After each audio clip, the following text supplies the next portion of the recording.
a cliff-top mansion, a dazzling dinner party, a glass of martini, a sudden collapse and a death that whispers murder.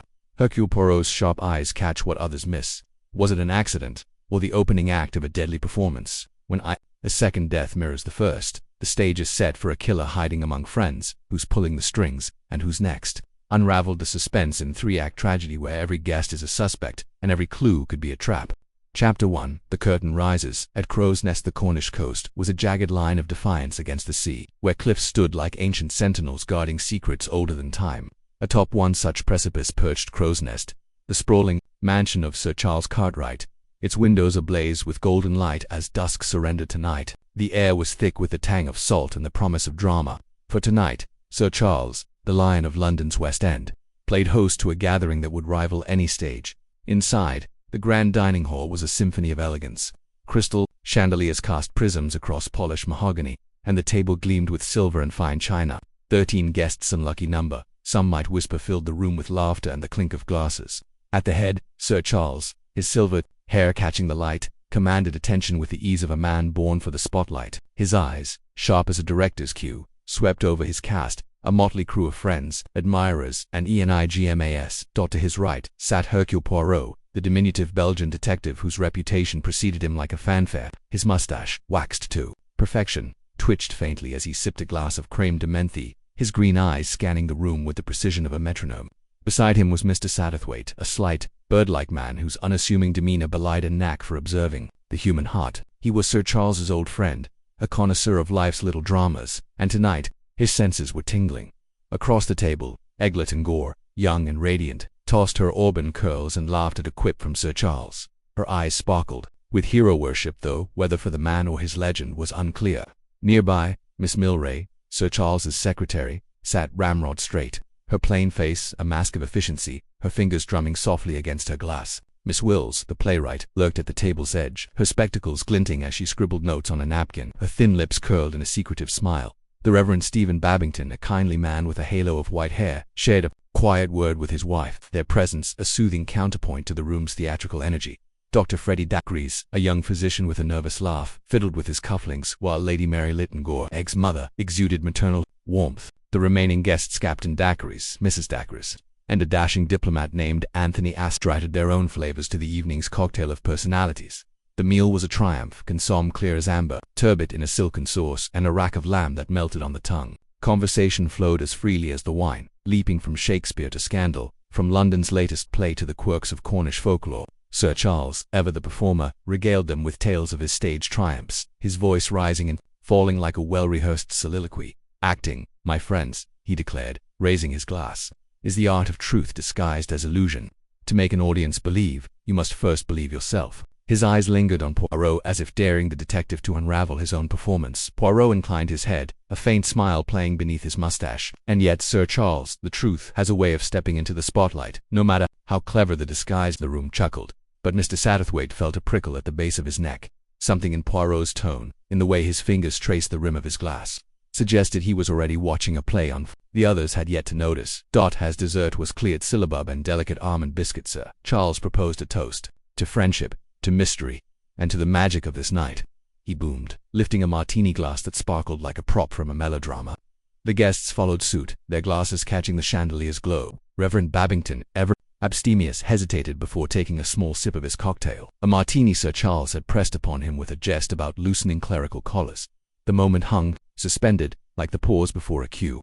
Then Babington's face contorted. His glass slipped from his fingers, shattering on the parquet floor. He clutched his throat, a strangled gasp escaping his lips, and crumpled to his knees. Mrs. Babington's scream pierced the air as the room erupted into chaos. Dr. Dacres sprang forward, loosening the Reverend's collar, checking his pulse. "He's gone," he said, his voice hollow.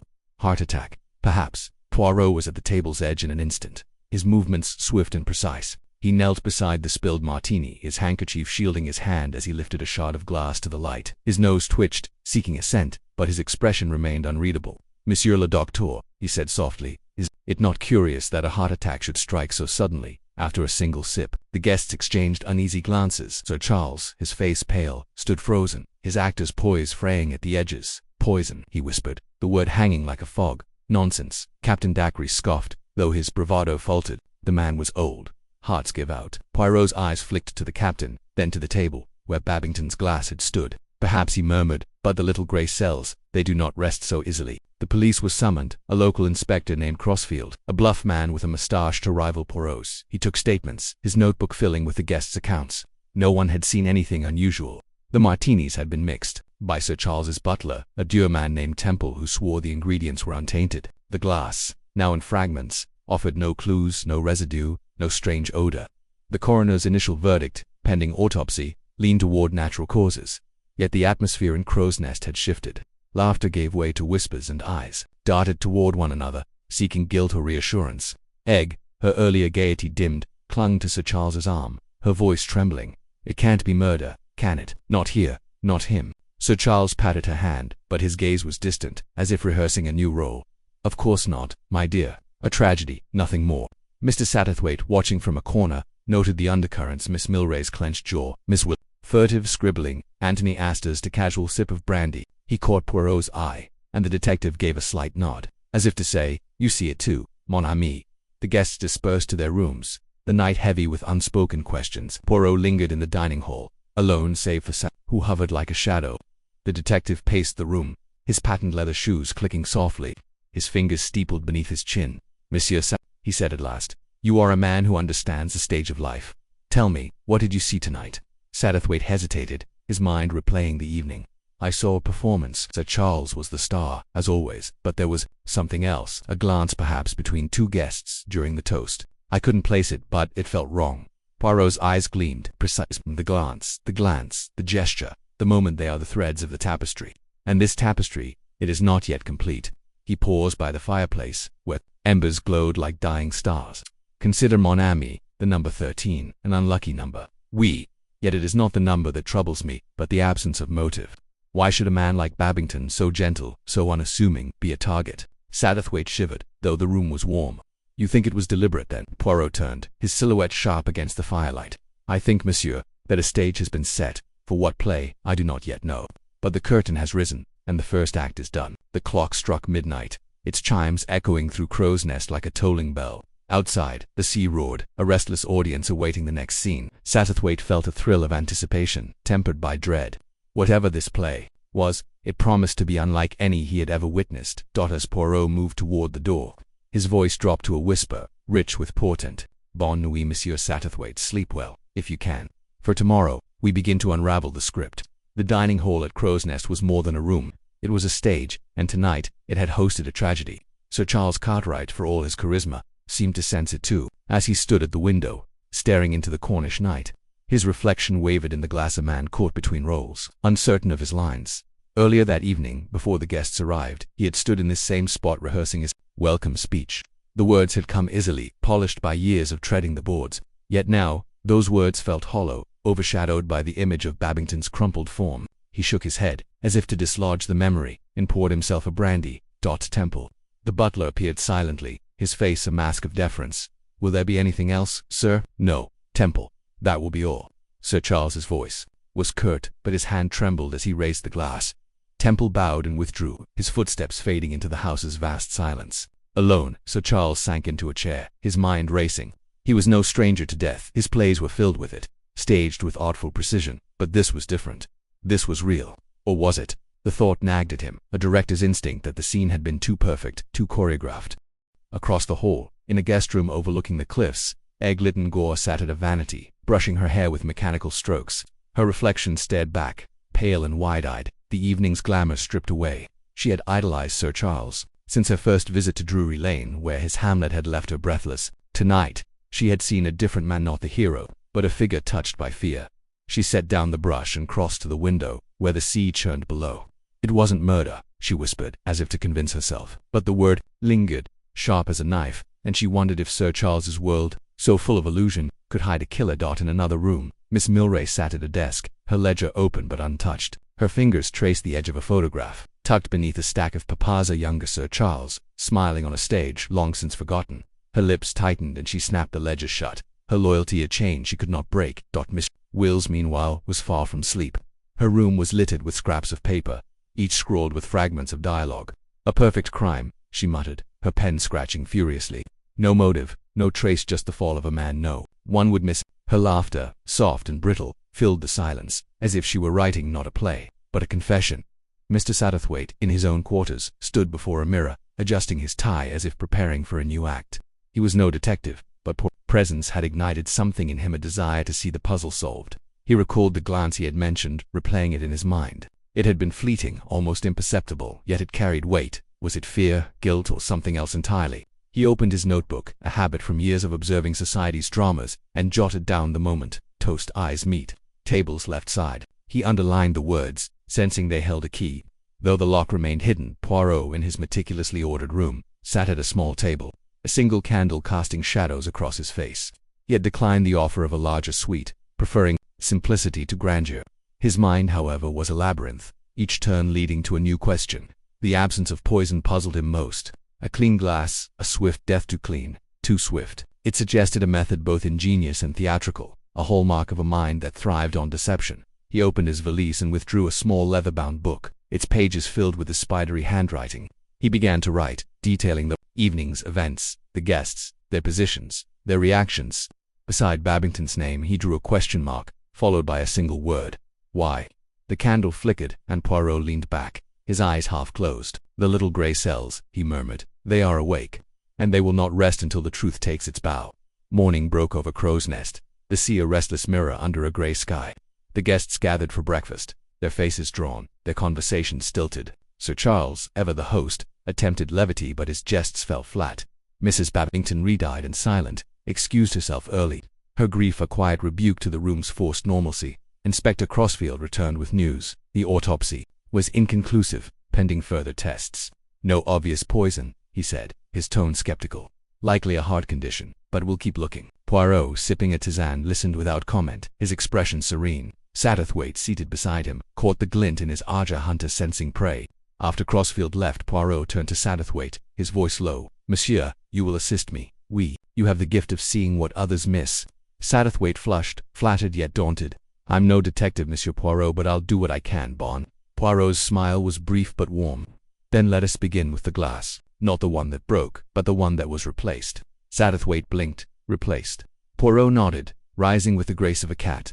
Come, mon ami. The stage awaits. They moved to the dining hall, now empty save for Temple, who was clearing the breakfast dishes. Poirot approached the sideboard, where the martini tray had stood the night before.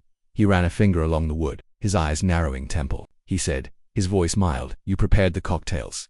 Yes, sir, Temple replied, his tone flat. Gin, vermouth, olives, nothing out of the ordinary. And you've served the most, sir. Sir Charles handed the Reverend his glass himself. Poirot's mustache twitched himself. You say, interesting. Satterthwaite, watching, felt a spark of realization. The glance he had seen, had it been directed at Sir Charles, or at the glass in his hand? He opened his mouth to speak, but Poirot raised a hand, silencing him. Not yet, mon ami. The pieces, they are falling, but the picture is not clear. They searched the room, Poirot's movements methodical, Satterthwaite trailing like a stagehand. Behind a heavy velvet curtain tucked into a corner, Satterthwaite found it, a martini glass intact, its rim smudged with a faint trace of lipstick. He called to Poirot, his voice trembling with excitement. The detective examined the glass, holding it to the light. Lipstick, he murmured, and a scent bitter, almost imperceptible. He wrapped it carefully in his handkerchief. This, monsieur, is our first prop, but who placed it here, and why? Satterthwaite's mind raced. Someone switched the glasses. To cover their tracks, perhaps. Poirot's eyes gleamed, or to ensure the play continued. As they left the dining hall, the sea roared below, a chorus to the drama unfolding within Crow's Nest. Sir Charles, watching from the terrace, saw them emerge, his face unreadable. He lit a cigarette, the smoke curling like a question mark into the air. Inside, Egg slipped into the library, her heart pounding. She had overheard Poirot's conversation with Satterthwaite, and the word murder echoed in her mind.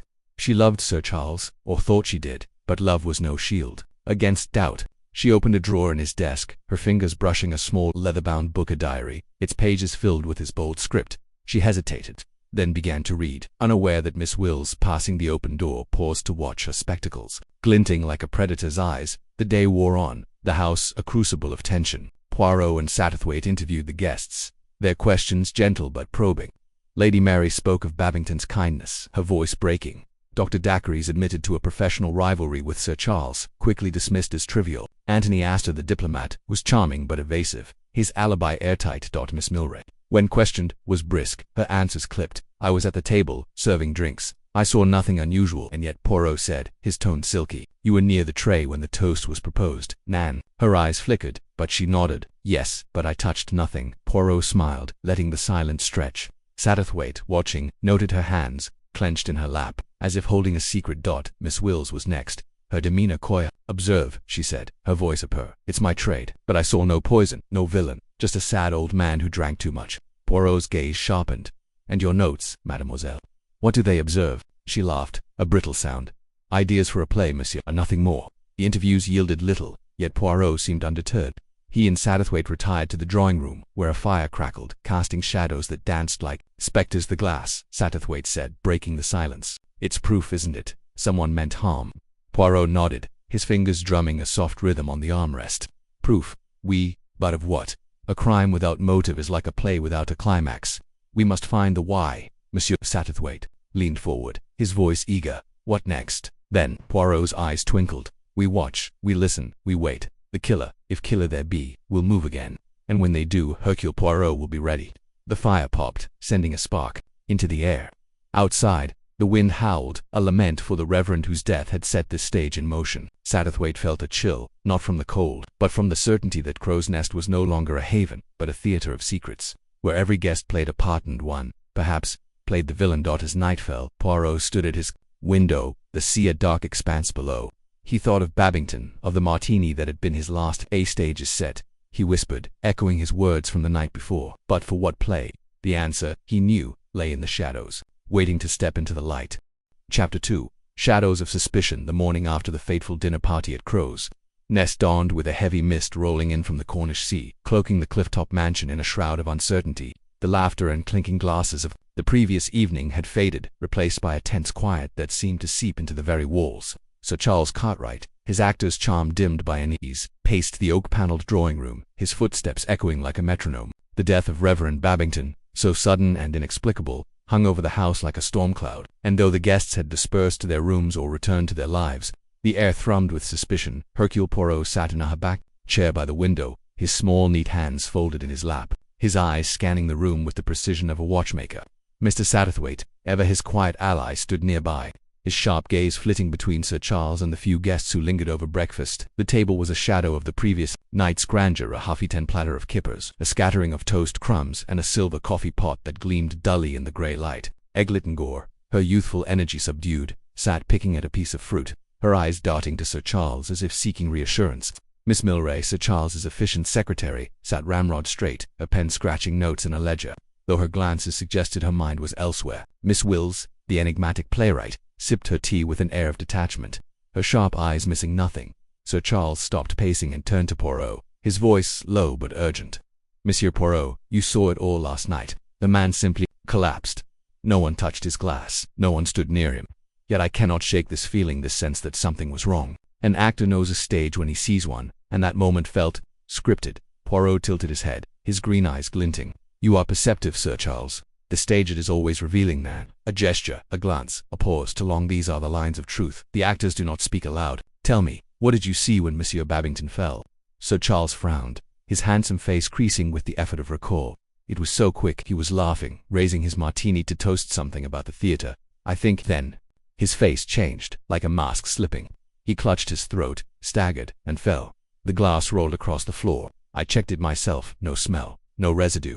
The doctor said it was his heart. But he trailed off, shaking his head. Poirot's gaze shifted to Satterthwaite, who nodded slightly, as if confirming a shared suspicion. Monsieur Satterthwaite, Poirot said, you are a student of human nature. Did you observe anything particular among the guests? Satterthwaite hesitated, his fingers brushing the rim of his coffee cup. There was a moment, just before the toast, a glance fleeting but deliberate between two guests. I couldn't place who, exactly. It was as if they shared a secret, or perhaps a signal. And then, when Babington fell, the room erupted in chaos. But someone moved too quickly, as if they expected it. Egg leaned forward, her voice sharp with curiosity. Who did you see, Mr. Satterthwaite? Satterthwaite's lips pursed, his eyes narrowing as he sifted through the memory. I cannot be certain, Miss Lytton-Gore. The light was dim, the room crowded, but I would wager it was near the cocktail tray, where the glasses were set out. Poirot's mustache twitched, a sign of his mind at work. The cocktail tray, a most interesting stage prop. Tell me, Sir Charles, who prepared the drinks? Sir Charles rubbed his chin. The butler, Oliver mostly. He's been with me for years, steady as a rock. But the guests were milling about, helping themselves. Anyone could have tampered with a glass. Poirot rose, his movements deliberate, and crossed to the sideboard where the cocktail tray still stood, now cleared of its glittering array. He ran a finger along the polished wood, as if tracing an invisible clue. And yet Mies Amos, the glass at Monsieur Babington, was examined. No poison, no trace. A heart attack, they say. But the heart, it does not lie, speaks only when provoked. Egg's eyes widened. You think it was murder, don't you? But how and why poor Mr. Babington? He was the kindest man, always telling stories about his parish. He didn't have an enemy in the world. Poirot turned to her, his expression softening. Mademoiselle, the absence of enemies does not preclude a motive. Sometimes, the victim is not the target but the opening act, a rehearsal for a greater crime. Satterthwaite's brow furrowed. You mean Babington's death was a test? To see if a murder could be passed off as natural? Poirot gave a small nod. It is possible. The stage is set, the players assembled. But the script, that we must uncover. Sir Charles clapped his hands, a spark of his theatrical energy returning. Then we investigate. Satterthwaite, you're a wizard at reading people. Egg, you know half the guests better than I do. And Monsieur Poirot, your reputation precedes you. We'll turn this house upside down if we must. Egg's face lit up, a flicker of her usual fire returning. I'm in. Let's start with the guests. Someone must know something. Poirot raised a hand, his tone calm but firm. Patience, Mies Amos. The investigation, it requires method, order. We begin with the players. Monsieur Satterthwaite, you will speak with the guests. Yes. Observe their words, their silences. Mademoiselle Egg, you will assist, but with care do not provoke the serpent until we know its coils. Satterthwaite nodded, already mentally cataloguing the guests. I'll start with Miss Milray. She's loyal to Sir Charles, but she's got a sharp eye. If anyone noticed something odd, it's her. And I'll talk to Miss Wills, Egg added, her voice eager. She's always watching, scribbling in that notebook of hers. Maybe she saw something she hasn't told us. Poirot's eyes gleamed with approval. T.R.'s bean. And I, Hercule Poirot, will examine the stage itself, the room, the tray, the very air of this night. Every scene leaves its mark. The trio set to work, the mansion transforming from a place of revelry to a labyrinth of secrets. Satterthwaite began his interviews in the library, where the shelves of leather-bound books seemed to lean in. Listening, Miss Milray sat across from him, her severe bun and spectacles giving her the air of a schoolmistress, though her hands betrayed a slight tremor. Miss Milray, Satterthwaite began, his tone gentle but probing. You were near the cocktail tray last night, were you not? Serving drinks, perhaps. Her lips tightened. I was organizing the glasses. Yes, Sir Charles likes everything just so, but I didn't pour Babington's drink. He took it himself from the tray. Satterthwaite leaned forward, his voice soft. And did you notice anyone else near the tray? Someone who lingered, perhaps? Miss Milray's eyes flicked to the side, a brief hesitation. It was a crowd, Mr. Satterthwaite. People were coming and going. Ed, Miss Wills, that young doctor, Freddie Dacres, even Lady Mary was there, fussing over the flowers. I couldn't say who touched what. Satterthwaite noted the deflection but pressed gently. And after Babington fell, you were quick to clear the glasses. I recall. Her cheeks flushed faintly. It's my job to keep order. I didn't think, I just acted. Sir Charles was in a state, and the guests were panicking. Satterthwaite smiled, masking his suspicion, of course. You're indispensable to Sir Charles. One last thing, did you see anyone move a glass after the incident? Perhaps hide it. Miss Mill, hand stilled. Hide a glass. Why would anyone do that? Satterthwaite held her gaze, his voice steady. That, Miss Milray, is what we must discover. Meanwhile, Egg cornered Miss Wills in the conservatory, where the playwright sat sketching in her notebook, her pen moving with a rhythm that suggested more than idle doodling. Egg, with her characteristic boldness, plopped down beside her. Miss Wills, you're always watching everyone. Did you see anything strange last night before Mr. Babington fell? Miss Wills's eyes, sharp behind her glasses, studied Egg, with a mix of amusement and caution. Strange, my dear. A dinner party at Crow's Nest is a theater of strangeness. Everyone's playing a part, Sir Charles most of all. Egg frowned undeterred. But you were near the cocktail tray. I saw you, standing by the curtains. Did you see who gave Babington his drink? Miss Wills's pen paused, her smile enigmatic. You're a perceptive one, aren't you? I saw many things. Hands reaching for glasses, eyes meeting across the room. But I'm a writer, Miss Littengore. I observe, I don't accuse. Egg leaned closer, her voice dropping. You're writing something now, aren't you? Is it about last night? About the murder? Miss Wils's smile faded, her fingers tightening on her notebook. Murder. That's a strong word for a heart. Tack. But if you must know, I'm drafting a play. Inspiration strikes in the oddest moments. Egg's eyes narrowed. Can I see it? Miss Wills snapped the notebook shut. Not yet, my dear. A script needs time to breathe. As Egg and Satterthwaite pursued their inquiries, Poirot moved through the dining room, his steps measured, his eyes scanning every detail. The long mahogany table now cleared seemed to hold the ghost of the previous night's tragedy. He paused by the spot where Babington had fallen, picturing the scene, the raised glass, the sudden gasp, the body crumpling to the floor. He knelt, examining the carpet, his fingers brushing the fibers as if they might whisper a secret. Rising, he moved to the sideboard, where the cocktail tray had stood. The tray itself was gone, likely washed and stored by the efficient Miss Milray, but Poirot's mind reconstructed the scene. 13 glasses, one for each guest, sparkling in the candlelight. Babington's had been a martini dry, with an olive, no poison, no trace yet. Something had stopped his heart. Poirot's gaze drifted to the heavy velvet curtains framing the window. A faint memory tugged at him, Satterthwaite's mention of a glance, a movement near the tray. He stepped closer, parting the curtains, and his sharp eyes caught a glint of glass tucked behind the folds. A cocktail glass, its stem delicate, indigenous. People's Day, its bowl still holding a trace of liquid Mon Dieu, Poirot murmured, lifting the glass with a handkerchief. He sniffed it cautiously, no odor, no telltale residue, but its presence, hidden so deliberately, was a scream in the silence. Someone had wanted this glass out of sight. He summoned Sir Charles, who arrived with Egg and Satterthwaite in tow, their faces a mix of curiosity and dread. Poirot held up the glass, his voice soft but commanding. "This, Mies Amos, is no accident. A glass does not hide itself. Someone placed it here, after Monsieur Babington fell.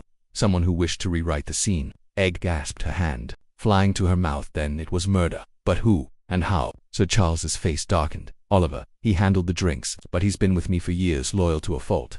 Satterthwaite shook his head. "Not Oliver. He was in the kitchen when Babington fell. I saw him leave the room just before the toast." Poirot's eyes gleamed.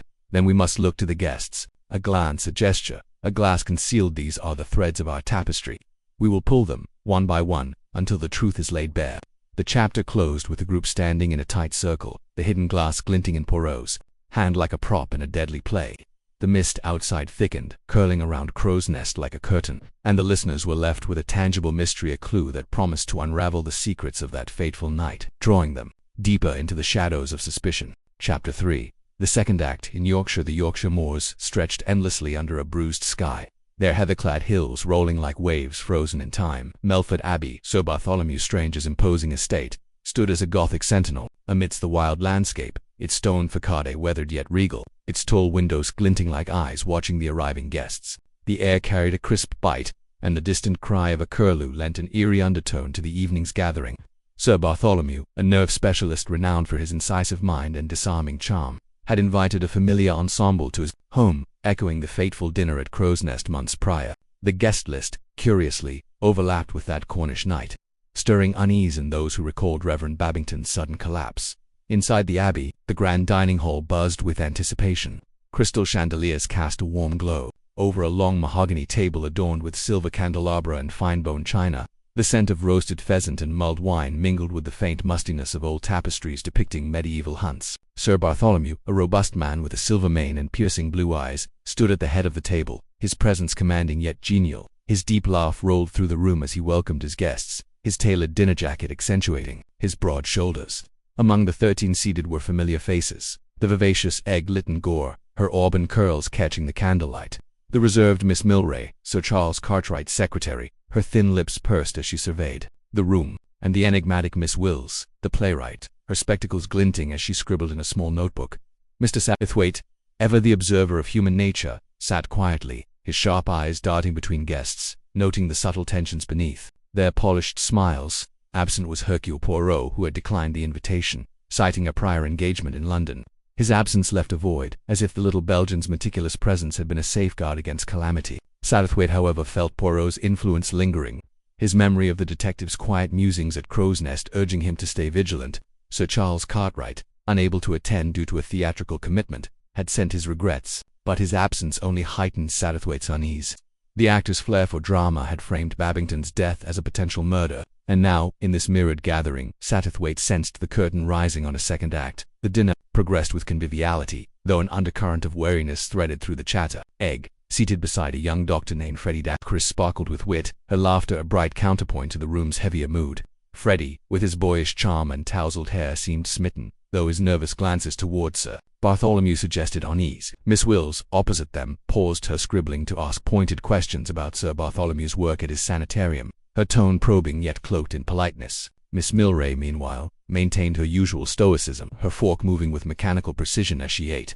her eyes fixed on her plate. Sir Bartholomew raised a glass of port, his voice resonant to friendship, to life, and to the mysteries that bind us. The guests echoed the toast, their glasses clinking in a symphony of crystal. He sipped deeply, his face alight with satisfaction, then set the glass down and leaned back in his chair, ready to regale the table with a story from his days in Harley Street.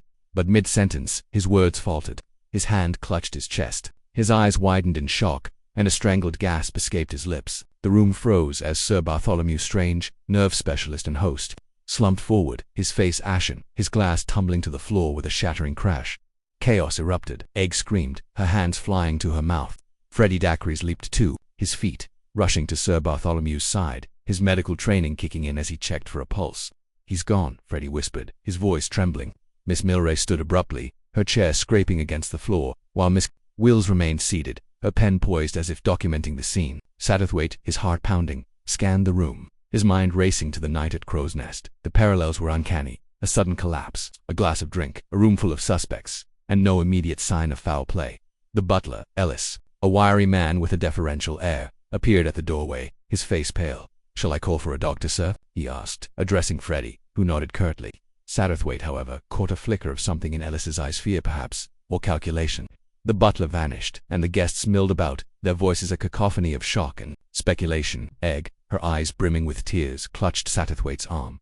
"It's just like before, isn't it? Like Mr. Babington, it can't be coincidence." Satterthwaite, his mind a whirl of suspicion, agreed silently. He guided Egg to a quieter corner, his voice low. "We must observe, Miss Lytton Gore. Every glance, every word, something here is amiss." Egg nodded, her resolve hardening despite her grief. Together they watched as Freddie conferred with another guest, a lawyer named Mr. Manders, who suggested notifying the police. Miss Milray, meanwhile, began collecting the scattered glass shards, her movements precise but oddly purposeful, as if preserving evidence or concealing it. The police arrived within the hour, led by Inspector Cross, a burly man with a known demeanor. He interviewed each guest methodically, his notebook filling with their accounts. No one admitted to seeing anything unusual, though Satterthwaite noted Miss Wills's reluctance to share her notebook's contents, claiming it contained only rough ideas for a play. Freddie Dacres, visibly shaken, confirmed Sir Bartholomew had no known heart condition, making a natural death unlikely. The port glass, retrieved intact from the floor, was sent for analysis, but Inspector Cross warned it might yield nothing, just as Babington's martini glass had. As dawn broke over the moors, casting a pale light through the Abbey's windows, the guests dispersed to their rooms, their faces etched with exhaustion and distrust. Satterthwaite lingered in the dining hall, his gaze fixed on the spot where Sir Bartholomew had fallen. Egg joined him, her voice barely above a whisper. "We need Sir Charles and Mr. Poirot. They'd see through this." Satterthwaite nodded, his thoughts aligning with hers. He resolved to contact Sir Charles at once, knowing the actor's theatrical instincts could pierce the fog of deception. But first, he needed to act. He slipped into the butler's pantry, where Ellis had retreated earlier, and found it empty. A quick search revealed a curious detail, a folded newspaper clipping tucked behind a shelf, detailing Sir Bartholomew's sanitarium and its wealthy patrons. Satterthwaite pocketed it, his pulse quickening. Was Ellis involved, or merely curious? The next day, news reached Satterthwaite that Ellis had vanished. The butler's room was bare, his belongings gone, as if he'd fled in the night. Inspector Cross declared him a suspect, but Satterthwaite wasn't convinced. A butler, however skilled, lacked the finesse to orchestrate two identical deaths without leaving a trace. No, the killer was among the guests, hiding behind a mask of civility. Sir Charles arrived by midday, his presence a balm to Egg's frayed nerves. His eyes, sharp and searching, took in the Abbey's somber atmosphere. "It's a repeat performance, Satterthwaite," he said, his voice low. "Same cast, same stage, same ending. But why?" Egg, emboldened by his arrival, shared her theory. The shared guest list was no accident. Someone present at both dinners had a motive to eliminate Babington and Strange, and the method poison perhaps undetectable by standard tests-wise. Their signature. The trio retreated to Sir Bartholomew's study, a room lined with medical texts and leather-bound journals. Satterthwaite produced the newspaper clipping, prompting Sir Charles to frown. Strange's sanitarium treated the elite. Secrets, scandals, suppressed desires, perfect fodder for blackmail. Egg's eyes widened. "You think someone here was a patient, or knew a patient?" Their speculation was interrupted by Miss Wills, who appeared at the door, her notebook clutched tightly. "I couldn't help overhearing," she said, her voice clipped. "Sir Bartholomew was a brilliant man, but his methods were unconventional. He knew things about people, dangerous things." She hesitated, then left abruptly, leaving the trio stunned. Satterthwaite, his mind racing, proposed a plan. They would compile a list of everyone present at both dinners, cross-referencing their connections to Babington and Strange. Egg, with her social flair, would charm information from the guests, while Sir Charles used his theatrical network to probe their pasts. Satterthwaite, meanwhile, would write to Poirot urging his involvement. "We're amateurs," he admitted, "but we're on the right stage." The investigation gained momentum. Egg learned Freddie Daiquiri's had once consulted Sir Bartholomew for nerves, though he dismissed it as minor. Miss Milray, when pressed, admitted to handling Sir Charles's correspondence with Strange, including letters about a mutual friend, a detail she'd omitted earlier. Miss Wills, however, remained elusive, her notebook a locked vault of secrets. Days passed, and the police found no trace of Ellis. The port analysis returned inconclusive, mirroring the martini glass from Crow's Nest. Frustration mounted, but Egg's determination held firm. One evening, as the trio pored over their guest list in the study, she slammed a hand on the table. "We're missing it. The link isn't just the guests, it's the act itself. Why poison? Why now?" Sir Charles's eyes gleamed. "It's theatrical, Egg, a performance. The killer wants an audience." Satterthwaite nodded, recalling Poirot's words at Crow's Nest, a stage set for an unknown play. The realization galvanized them. They weren't just solving a crime, they were unraveling a script. Written by a mastermind. Egg's resolve crystallized into action. "We'll play Detective Sir Charles, and unmask this phantom," she declared, her voice ringing with defiance. Satterthwaite, caught by her fervor, agreed. They would pursue every lead, no matter how small, until the killer's mask slipped. Sir Charles, his actor's heart stirred, clasped her hand. "The second act is ours, Egg. Let's steal the show." As night fell over Melfort Abbey, the moors whispered secrets in the wind. The stage was set, the players in place, and the third act loomed. Somewhere among the guests a killer watched, their next move hidden in the shadows. The tragedy, it seemed, was far from over. Chapter 4. The Butler's Vanishing Act. The salt-laden breeze of Monte Carlo swept through the open windows of the Hotel de Paris, carrying with it the faint clink of champagne glasses and the murmur of high society. Hercule Poirot sat in a velvet armchair, his small, precise hands folded over his waistcoat, his moustache impeccably waxed despite the late hour. The opulent suite, with its gilded mirrors and crystal chandeliers, seemed a world away from the Cornish cliffs of Crow's Nest and the sombre Yorkshire estate of Sir Bartholomew Strange. Yet, the shadow of those two deaths, Reverend Babington's collapse after a martini and Sir Bartholomew's fall after a sip of port, hung over the room like a stage curtain waiting to drop. Sir Charles Cartwright, his actor's charm undimmed by suspicion, leaned against the marble fireplace, his eyes flickering with the intensity of a man playing a role he hadn't yet mastered. "Poirot," he said, his voice rich with theatrical cadence, "this business with Ellis, the key, isn't it? A man doesn't vanish after his master's death unless he's got something to hide." Mr. Satterthwaite, perched on a silk ottoman, nodded, his sharp eyes darting between Poirot and Sir Charles. "A butler of all people," he mused. "The perfect shadow, always present, always unnoticed. If Ellis fled, he must have seen something or done something." Poirot tilted his head, his green eyes glinting in the lamplight. "Or, Mies Amos, he knows something. The butler, he is not always the villain, but he is often the witness. We must find this Ellis, and quickly, before the next act unfolds."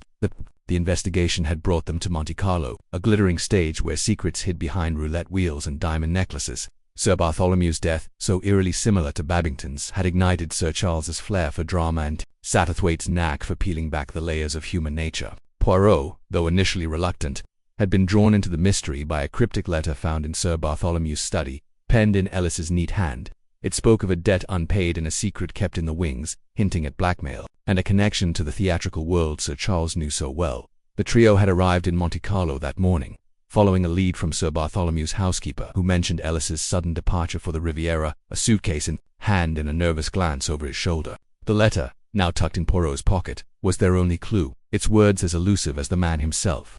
"We begin," Poirot said, rising with a deliberate grace, "with the past of this butler. Who is he, this Ellis, and what ties him to our two tragedies?" The Monte Carlo sun burned high the next day as Poirot, Sir Charles, and Satterthwaite navigated the bustling Promenade des Anglais.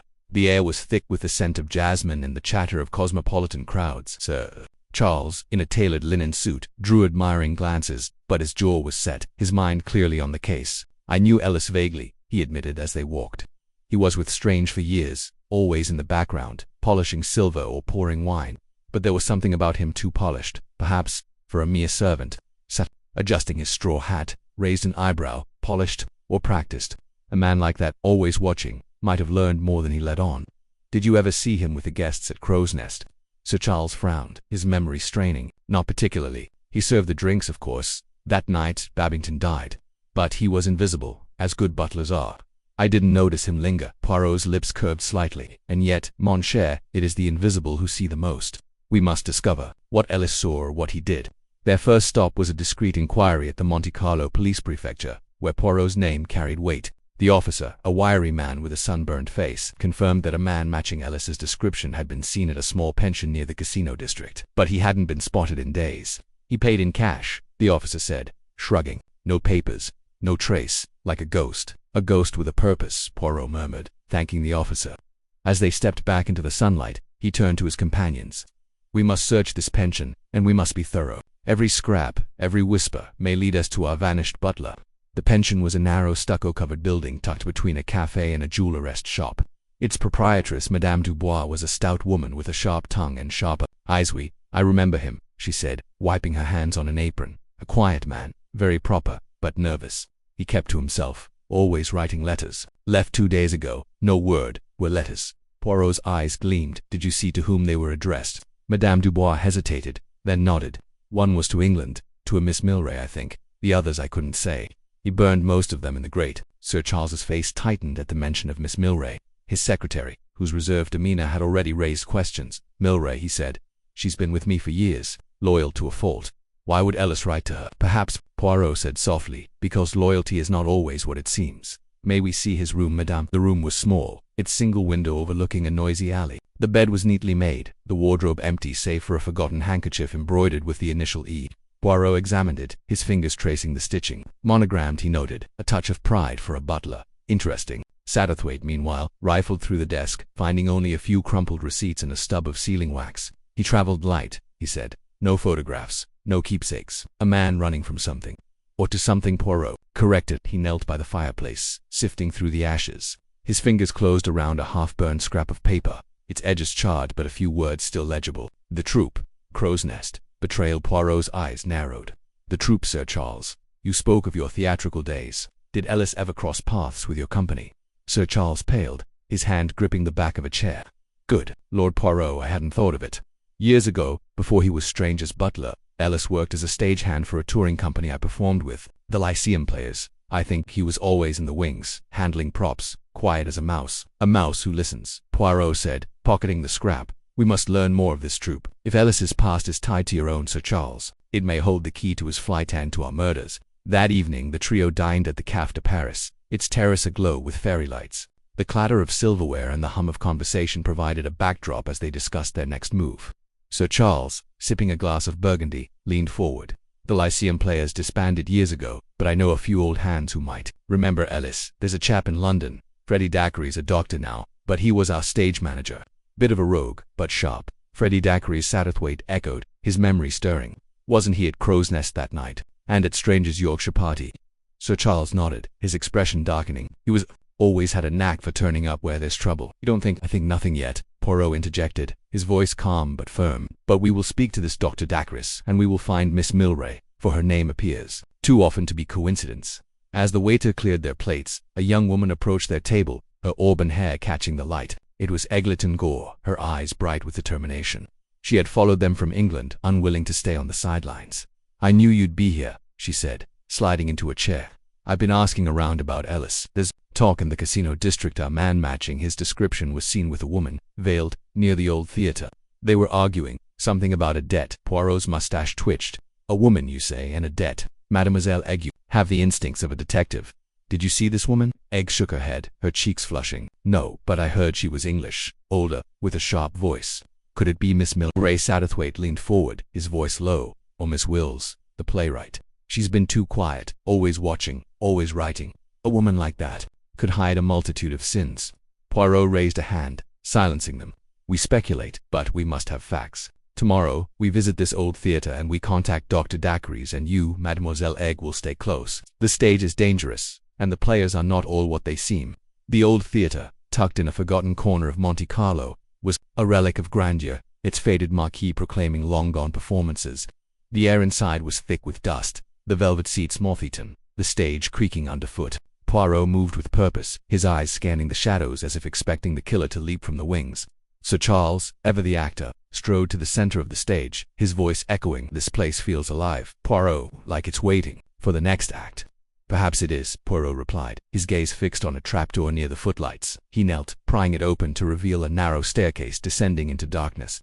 The wings and the shadows, they hold secrets. Let us see what lies below. The basement was a maze of crates and forgotten props, wigs, swords and bottles labeled poison in faded ink. Satterthwaite, holding a lantern, gasped as he spotted a trunk with Lyceum players stenciled on its side. Inside were playbills, yellowed with age, listing Sir Charles as the star and Freddie Dacres as stage manager. But one name stood out, Edward Ellis, assistant prop master. So he was one of us, Sir Charles whispered, his voice hollow. But why run? What did he know? Poirot, examining a crumpled program, paused. This program, it lists a play performed at Crow's Nest years ago, before you owned it. Sir Charles, a tragedy, with a poisoning scene. And look, he pointed to a note in the margin, in Ellis's neat hand. See, to watch, betrayal, in the script. See, Sir Charles's voice trembled. That could be me. But I swear, I've no part in this. Poirot's eyes softened, but his voice was steel. I believe you, mon ami, but someone wishes us to doubt you. And that someone may be closer than we think. Egg, who had insisted on joining them, clutched Sir Charles's arm. It's a setup, isn't it? Someone's using the past to point fingers, but who? Before Poirot could answer, a noise echoed from above, a soft thud, like a footstep on the stage. Satterthwaite raised the lantern, his face pale. We're not alone. They climbed the stairs cautiously, emerging to find the theater empty. But a single prop lay center stage, a martini glass, identical to the one Babington had drunk from. Poirot approached it, his expression grim. A message, he said, lifting the glass. The killer knows we are close. That night, back at the Hotel de Paris, Poirot sat alone. The letter from Ellis spread before him. Its wordstead, betrayal, the troupe wove, a tangled web, but his mind was already ordering the threads. Sir Charles, restless, paced the suite. If Ellis is alive, he's our only lead. But if he's dead, then we find who killed him, Poirot said firmly. For I am certain, Sir Charles, that this butler did not do it. But he knows who did. Satterthwaite, pouring brandy, looked up. You're certain? How? Poirot's smile was enigmatic, his fingers tapping the letter. Because, mon cher, the butler is always blamed, but rarely guilty. His flight is not the act of a killer, but of a man who saw too much. We will find him, or his truth, before the curtain falls. Egg, curled in an armchair, met Poirot's gaze. And if the killer finds us first, then, Mademoiselle Poirot said, his voice soft but unyielding, we must be ready to play our parts. The stage is set, and the next act awaits. The following morning they sent a telegram to Freddie Dacres in London requesting his presence in Monte Carlo while awaiting his reply. They visited Miss Milray, who had arrived in the Riviera on Sir Charles's orders, ostensibly to manage his affairs. She greeted them in a modest hotel room, her grey hair pinned tightly, her eyes guarded. Ellis, she said, her voice clipped. I barely knew him. He wrote to me once, asking about Sir Charles's schedule. I thought it odd, but I didn't reply. Poirot studied her, noting the faint tremor in her hands. And yet, madame, your name appears in his world. Why? Miss Milray's lips thinned. I've served Sir Charles faithfully. If Ellis implicated me, he's mistaken or lying. As they left, Satterthwaite whispered, she's hiding something. Did you see her hands? Poirot nodded. I see everything, mon ami, and I begin to understand. The day ended with a breakthrough. A telegram from Dacres agreeing to meet them at the old theater. As they prepared, Poirot's mind raced, piecing together the clues, the troupe, the poison, the letter, the glass. The killer was close, their motive hidden in the shadows of the past, and Ellis, whether alive or dead, held the final piece of the puzzle. The chapter closed with Poirot standing on the hotel balcony, the Mediterranean stretching before him.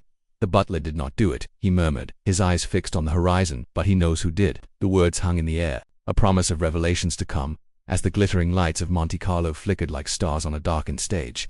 Chapter 5. Masquerade in Monte Carlo. The Riviera sun dipped low, casting a golden sheen over Monte Carlo's glittering coastline. The air buzzed with the hum of luxuriously cars gliding through palm-lined boulevards, the clink of champagne, flutes, and the soft murmur of wealth that clung to every corner of this opulent playground. Hercule Poirot, impeccably dressed in a tailored suit despite the balmy evening, stood on the balcony of the Hotel de Paris, his sharp eyes scanning the crowd below.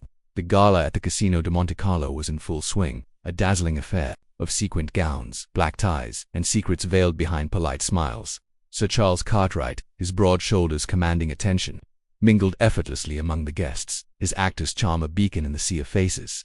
Beside him, Mr. Satterthwaite, ever the observer of human nature, sipped a tonic water, his gaze darting from one suspect to another. And there, weaving through the throng like a butterfly in a storm, was Eglantine Gore, her emerald gown catching the light as she played her part in their delicate game of detection. Poirot's mustache twitched as he adjusted his cufflinks, his mind already piecing together the puzzle of the two deaths. Reverend Babington's collapse at Crow's Nest and Sir Bartholomew Stranger's eerily similar demise in Yorkshire. No poison had been found in either case, yet the symmetry of the events gnawed at him. The shared guest list, the absence of motive, the theatricality of it all, it was a performance, and Poirot was determined to uncover the director. Tonight's gala, a magnet for their suspects, was the perfect stage for observation. Somewhere in this crowd a killer was playing their role to perfection. Below, Sir Charles laughed heartily, his voice carrying over the string quartet as he clapped a hand on the shoulder of Freddie Dacres, the young doctor who had been at both fatal gatherings. Dacres, with his boyish features and nervous smile, seemed out of place among the polished elite, his eyes flicking to Egg as she approached. Egg, radiant and bold, leaned in to whisper something, her lips curved in a teasing smile. Poirot noted the flush on Dacres' cheeks, the way his hand tightened around his glass. Amour, Poirot mused, or guilt. Satterthwaite joined Poirot on the balcony, his thin frame silhouetted against the sunset. "They're all here," he said quietly, his voice tinged with excitement. Miss Wills scribbling in her corner like a spider spinning a web. Miss Milray hovering near Sir Charles. As always, even Mrs. Babington, poor soul, made the journey, though she looks like a ghost herself. Poirot nodded, his eyes narrowing as he spotted Angela Sutcliffe, the celebrated actress, gliding through the crowd in a sapphire gown. Her laughter was too bright, her gestures too grand, as if she were performing for an invisible audience. "And Madame Sutcliffe," Poirot murmured. "She plays her part well, but what lies beneath the mask?" Satterthwaite followed his gaze. "You think she's involved? I think, mon ami, that everyone here is involved until proven otherwise. The stage is crowded, and the spotlight moves too quickly." Their conversation was interrupted by Egg's arrival, her cheeks flushed with the thrill of the chase. "Poirot, Mr. Satterthwaite," she whispered, her voice low but urgent, "I saw something. Miss Wills, she's been writing in that notebook of hers all evening. It's not just sketches or observations. It's strange. I caught a glimpse, symbols, shorthand, something secretive." Poirot's eyes gleamed. "Show me, mademoiselle." Egg led them to a corner of the casino's grand salon, where crystal chandeliers cast prisms of light over marble floors. Miss Wills, the enigmatic playwright, sat alone at a small table, her plain face half hidden behind oversized spectacles. Her pen moved swiftly across a leather-bound notebook, her lips pursed in concentration. Poirot, with the stealth of a cat, positioned himself behind a pillar, his view unobstructed. Egg was right, the writing was not in standard script but a dense coded shorthand, indecipherable at a glance. "She's been at it all night," Egg whispered. "Every time someone speaks, she jots something down. It's as if she's cataloging us." Satterthwaite frowned. "A playwright's habit, perhaps observing for her next work, or documenting a crime," Poirot said softly. "We must see that notebook, but discreetly. Mademoiselle Egg, you are charming and bold, perhaps you can distract Mademoiselle Wills." Egg grinned, a spark of mischief in her eyes. "Leave it to me." As Egg sauntered toward Miss Wills, her gown shimmering under the lights, Poirot and Satterthwaite retreated to a nearby alcove. The gala swirled around them, laughter, clinking glasses, the soft rustle of silk, but their focus was singular. Egg's voice carried faintly as she engaged Miss Wills, her tone light and teasing. "Miss Wills, you simply must tell me about your latest play. Sir Charles says it's a masterpiece." Miss Wills, startled, fumbled with her notebook, slipping it into her purse. "Oh, it's nothing, really," she said, her voice clipped. "Just ideas." Egg pressed closer, her smile disarming. "Nonsense. You're too modest. Come, let's dance. You can't hide behind that table all night." To Poirot's delight, Miss Wills relented, allowing Egg to pull her toward the dance floor. The notebook, however, remained in her purse, now slung over her shoulder. Poirot's mind raced. He needed that notebook, but a theft in such a public setting was risky. Instead, he turned to Satterthwaite. "Mon ami, you are a man of finesse. Can you arrange a distraction? A spill, perhaps, or a commotion?" Satterthwaite's eyes twinkled. "Consider it done." Minutes later, a waiter, prompted by subtle nudge, tripped near Miss Wills, sending a tray of champagne flutes crashing to the floor. The crowd gasped, heads turning, and in the chaos, Egg deftly slipped the notebook from Miss Wills's purse, passing it to Poirot behind a velvet curtain. The playwright, flustered by the spill, was too distracted to notice. Poirot retreated to a quiet corner, the notebook in hand. Its pages were a labyrinth of symbols, interspersed with names. Babington, Strange, even Poirot himself. A chill ran through him. This was no mere diary. It was a map of the murders, or perhaps a script, but deciphering it would take time. And time was a luxury they did not have. That as he tucked the notebook into his coat, a shadow fell across the table. Angela Sutcliffe stood before him, her sapphire eyes glinting with amusement. Monsieur Poirot, skulking in corners. "That's hardly your style." Poirot smiled unruffled. "Madame, I merely observe the players in this grand drama." Her laughter was like crystal, sharp and bright. "And what part do I play?" "The villainess." Perhaps, Poirot said, his tone light but his eyes piercing. "But the curtain has not yet fallen." Angela's smile faltered, and she drifted back into the crowd, leaving Poirot with a nagging suspicion. Her poise was too perfect, her wit too quick. She was hiding something, but what? The evening took a darker turn when Satterthwaite returned, his face pale. "Poirot, you must come quickly. There's been an incident." They hurried to a secluded terrace overlooking the Mediterranean, where Sir Charles stood beside a trembling Freddie Dacre. A glass lay shattered on the stone floor, its contents seeping into the cracks.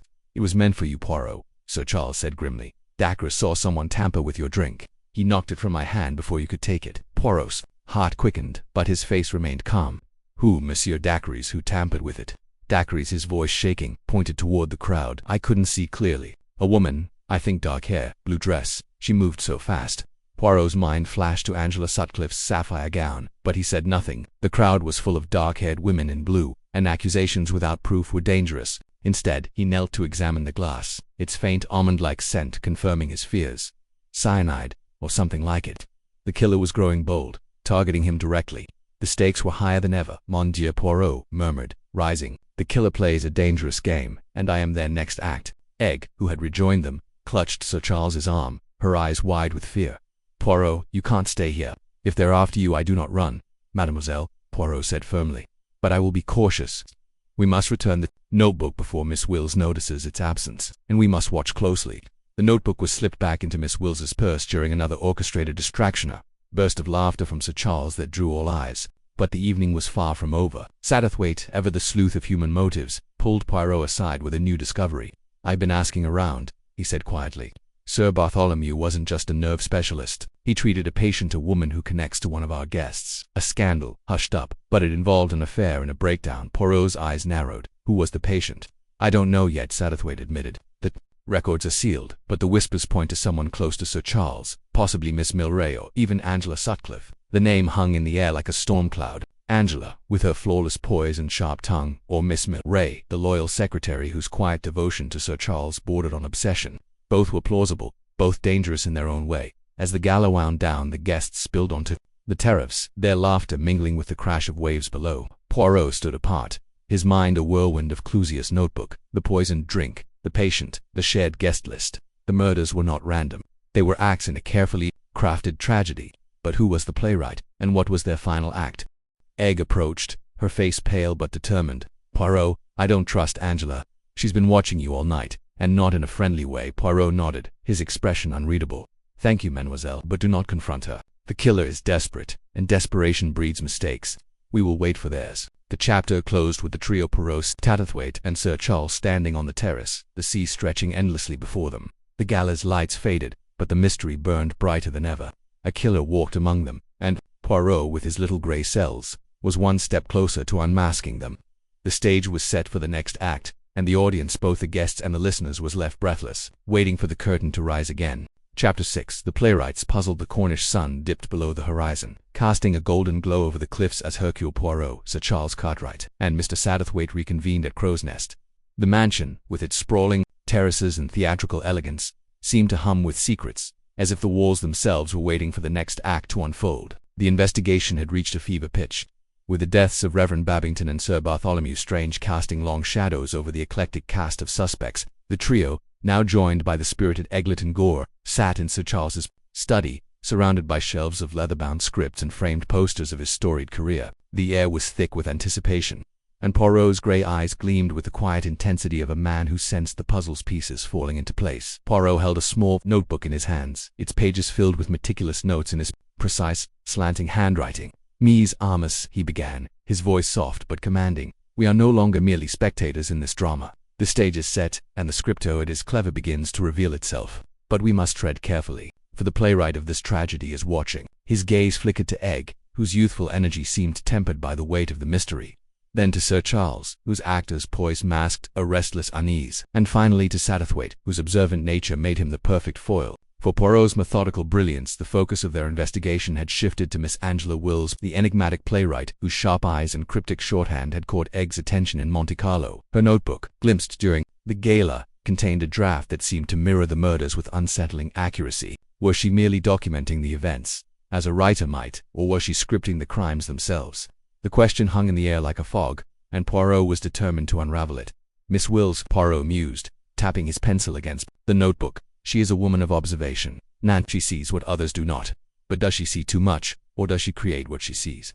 He turned to Egg, who sat perched on the edge of a velvet armchair, her dark eyes blazing with determination. Mademoiselle, you observed her writing in Monte Carlo. Tell me, what was her demeanor? Egg leaned forward, her voice eager.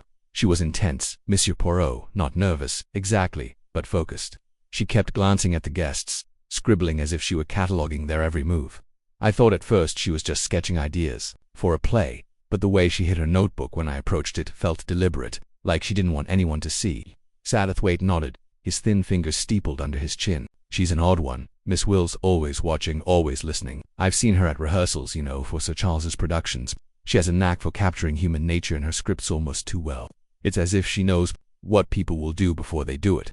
Sir Charles, pacing near the fireplace, stopped abruptly. That's what makes her such a brilliant playwright, he said, his voice tinged with admiration. Her plays are alive, Poirot. They breathe. But if she's involved in this horror, it's a betrayal of everything I stand for as an actor. His handsome face darkened, and for a moment, the room felt the weight of his theatrical gravitas. Poirot raised a hand, silencing the room. Let us not leap to conclusions, Sir Charles. The stage is crowded with suspects, and Miss Wills is but one player. We must examine her script, decode its meaning, and determine if it is a record of truth or a blueprint for murder. The group agreed to confront Miss Wills directly, but first, they needed evidence. Egg volunteered to search the guest rooms at Crow's Nest, where Miss Wills was staying for the weekend. I'm quick and I'm quiet, she said with a determined smile. If there's anything to find, I'll find it. Poirot hesitated, his protective instincts warring with his trust in Egg's resourcefulness. Very well, mademoiselle, he said at last. But you must be discreet. The killer is cunning, and we do not yet know their face. As Egg slipped out of the study, the men turned their attention to another clue, the vial labeled poison, found in Miss Milray's luggage. Sir Charles's secretary, a woman of stern efficiency and unwavering loyalty, had seemed an unlikely suspect until this discovery. The vial, a prop from one of Sir Charles's old productions, was an oddity, an empty glass bottle with a faded label, yet its presence in her possession raised questions. Was it a memento, a mistake, or something more sinister? Satterthwaite, ever the observer of human quirks, spoke up. Miss Milray has been with you for years, Sir Charles. She's devoted to you almost to a fault. I can't imagine her as a murderer, but that vial, it's out of character. She's too meticulous to keep something so incriminating by accident.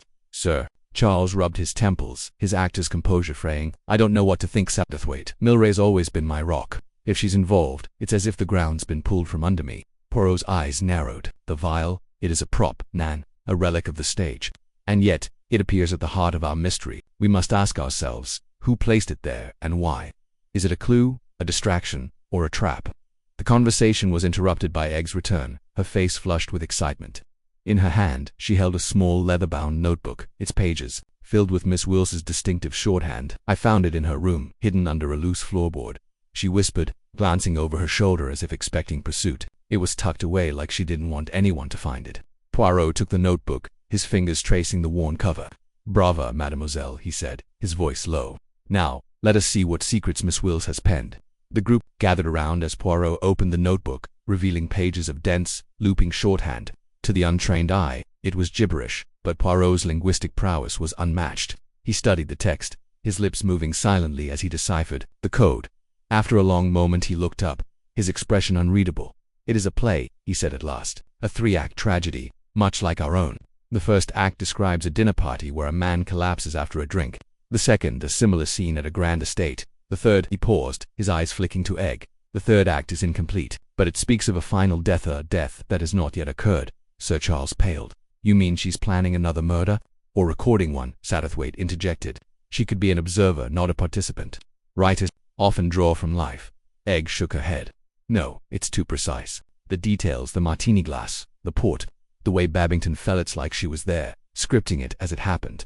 Poirot closed the notebook with a soft snap. We must speak with Miss Wills, but we must be clever, Mies Amos. She is a woman of intellect, and she will not reveal her hand easily. The next morning Sir Charles arranged for the guests to gather in the drawing room, under the pretense of discussing his next theatrical production. Miss Wills arrived, her mousy demeanor belying the sharp intelligence in her eyes. She wore a simple grey dress, her hands clasped around a cup of tea, but her gaze darted between the group, as if sensing the trap. Miss Wills, Sir Charles began, his voice smooth and commanding. I've been reading your latest work. It's quite vivid, a tragedy, I believe, with a rather familiar plot. Her lips twitched, but she remained composed. I draw inspiration from life, Sir Charles. You of all people should understand that. The stage is merely a mirror of reality. Poirot leaned forward, his voice gentle but probing. And yet, mademoiselle, your mirror reflects events that are most curious. A dinner party, a death, a second tragedy all written in your hand before they occurred. Tell me, how does a playwright predict such things? Miss Wills's eyes widened, but she recovered quickly. I observe, Monsieur Poirot. I listen. People reveal themselves in ways they don't realize. My scripts are merely interpretations. Satterthwaite, sensing her evasion, pressed further. But your notebook, Miss Wills, it's more than interpretation. It's a blueprint. The cocktail glass, the portdetails no mere observer could know. For a moment, silence hung in the room, heavy and electric. Miss Wills set down her teacup, her fingers trembling slightly. You've seen my notebook, she said, her voice low. Very well, I'll admit I've been watching closely. Too closely, perhaps. But I'm no killer. I write what I see, not what I do. Egg, unable to contain herself, stepped forward. Then why hide it? Why tuck it under a floorboard like a guilty secret? Miss Wills's gaze hardened. Because people misunderstand, Miss Littengore. They see a writer with a sharp eye and assume the worst. I've done nothing wrong, but I know how this looks. Poirot tilted his head, his mustache twitching. And yet, mademoiselle, your play lacks an ending. Tell me, what is the third act? Miss Wills hesitated, her eyes flickering to Sir Charles. I haven't written it yet. It's a work in progress. The room seemed to hold its breath. Poirot's smile was enigmatic, but his voice carried a quiet menace. Then perhaps, mademoiselle, we shall write it together. As the guests dispersed, Poirot gathered his allies in the study once more. The notebook lay open on the table, its pages a silent accusation. Egg, pacing restlessly, spoke first. She's hiding something, Monsieur Poirot. I can feel it. She knows more than she's saying. Satterthwaite nodded. She's clever, but she's not infallible. That notebook, it's too detailed to be coincidence. If she's not the killer, she's protecting someone. Sir Charles, his face a mask of frustration, slammed a fist on the table. This is madness. My home, my friends, my stage all tainted by this poison. Poirot, you must solve this before the curtain falls again. Poirot's eyes softened, but his resolve was iron. Patience, Sir Charles. The little grey cells, they are working. The puzzle is complex, but not unsolvable. Miss Wills is a piece, but not the whole. We must look beyond her script to the players who inspired it. The investigation took a new turn as Sam proposed examining the prop vial more closely. He and Egg visited the theatre in town where Sir Charles's old productions were stored. The prop room was a treasure trove of theatrical relic, swords, crowns, and bottles, all meticulously catalogued. The vial, they discovered, was part of a set used in a production of The Poisoned Chalice, a melodrama Sir Charles had starred in years ago, but the catalogue revealed a discrepancy. The vial was supposed to be stored in London, not Crow's Nest. Someone brought it here, Egg said, her voice trembling with excitement. Someone who knew its significance. Satterthwaite frowned. But why? It's empty, a prop, not a weapon. Poirot, who had joined them, picked up the vial, turning it in his hands. A prop, oui, but a symbol. It is meant to be seen, too. Distract the killer, wishes us to chase shadows while the true weapon remains hidden. The day wore on, and the group returned to Crow's Nest, their minds buzzing with possibilities. Egg, ever impulsive, suggested tailing Miss Wills to see if she met with anyone suspicious. Poirot, though wary of her boldness, agreed, provided Satterthwaite accompanied her. The two followed Miss Wills to a quiet cafe in the village, where she met a young man in a dark coat. Their conversation was brief, but Egg caught a glimpse of an envelope changing hands. It's a payoff, Egg whispered to Satterthwaite as they hid behind a newspaper. She's working with someone. Satterthwaite, more cautious, urged restraint. We don't know that. It could be an assent to script commission, perhaps. But Egg was unconvinced. She snapped a discreet photograph with her small camera, a gift from Sir Charles, and hurried back to Poirot with the evidence. The photograph was blurry, but the man's face was vaguely familiar. Minor actor from Sir Charles's troupe, known for bit parts and a penchant for gambling. Poirot studied the image, his expression unreadable. This man, he is a thread in the tapestry. But is he a player, or merely a pawn? The investigation deepened as Poirot delved into the actor's background, uncovering a history of debt and desperation. The man, one Tommy Pierce, had been seen arguing with Sir Bartholomew before his death, a detail that sent ripples through the group. Could he be the link between the murders, or was he another distraction? As night fell, the atmosphere at Crow's Nest grew tense. The guests, aware of the scrutiny, moved like actors in a play, their smiles strained, their glances guarded. Egg, unable to sleep, wandered the terraces, her mind racing. She paused by the cliff's edge, the sea crashing below, and felt a sudden chill. Someone was watching her, she was sure of it. She turned, catching a glimpse of movement in the shadows. Who's there? She called, her voice steady despite her fear. No answer came, but the rustle of leaves betrayed a retreating figure. Egg's heart pounded, but she refused to run. Instead, she marked a spot in her mind, determined to tell Poirot in the morning Next day, Poirot gathered the group for another round of questioning, this time focusing on the prop vial and its origins. Miss Milray, when confronted, admitted to keeping the vial as a memento of her years with Sir Charles. "It was sentimental," she said, her voice flat. "I kept it in my luggage because I didn't want it cluttering the house." Poirot's eyes narrowed. "And yet, mademoiselle, you did not mention this when the vial was found." "Why?" Miss Milray's composure cracked just for a moment. "I didn't think it mattered. It's just a prop." But Poirot was relentless. In a murder investigation, everything matters. Even a prop can play a starring role. The questioning yielded little else, but Poirot's suspicions grew. He confided in Satterthwaite later that day, his voice low. "Miss Milray is loyal. Oui, but to whom? Her devotion to Sir Charles is unquestioned, but devotion can blind as well as bind." As the week progressed, the group uncovered another clue, a letter in Sir Bartholomew's study, overlooked in the initial search. It was addressed to him from an anonymous sender. "Warning of a traitor in your midst." The handwriting matched none of the guests, but its tone suggested intimate knowledge of the Yorkshire gathering. Egg poring over the letter with Poirot felt a surge of frustration. "It's like we're chasing ghosts, Monsieur Poirot. Every clue leads to another question." Poirot smiled, his eyes bright. "That, mademoiselle, is the nature of a good mystery. But fear not, the ghosts will soon take form." The investigation took a dramatic turn when Satterthwaite, rummaging through old theatre records, found a contract linking Miss Wills to a rival producer. The contract, dated months before the murders, suggested she had been paid to spy on Sir Charles's betrayal that cut deep. Sir Charles, when told, was thunderstruck. "She's been in my confidence for years," he said, his voice hollow. "If she's turned against me, what else has she done?" Poirot, however, remained calm. "Betrayal in one sphere does not make a murderer, Sir Charles, but it does make a motive." The group decided to confront Miss Wills again, this time with the contract in hand. The meeting was set for the evening in the grand theatre room of Crow's Nest, where Sir Charles's private stage stood. The room, with its velvet curtains and polished wood, felt like the perfect setting for a denouement, though Poirot warned that the true climax was still to come. Miss Wills arrived, her face pale but composed. When shown the contract, she flinched, but quickly recovered. "It's not what you think," she said, her voice steady. "I was researching for a player study of rivalry in the theatre world. I never betrayed Sir Charles." Egg, her temper flaring, stepped forward. "Then why? The secrecy. Why the notebook, the shorthand, the meetings with shady actors?" Miss Wills's eyes flashed. "Because the truth is dangerous, Miss Littengore. I've seen things, heard things that could ruin reputations. I wrote them down to protect myself, not to harm anyone." Poirot's voice cut through the tension. "And what truths, mademoiselle, have you uncovered?" Miss Wills hesitated, her gaze darting to the shadows of the theatre. I can't say, not yet. But I swear, I'm no killer." The confrontation ended inconclusively, but Poirot's mind was racing. He gathered Egg, Satterthwaite, and Sir Charles afterward, his voice urgent. "She knows more than she admits, but she is not our killer. The true culprit is closer, Mies Amos, and we must act swiftly." The chapter closed with Egg's heartfelt plea, echoing through the theatre's empty seats. "You must solve this, Monsieur Poirot, before the curtain falls again." Her words hung in the air, a call to action that left the listeners gripped by the deepening mystery and the promise of revelations to come.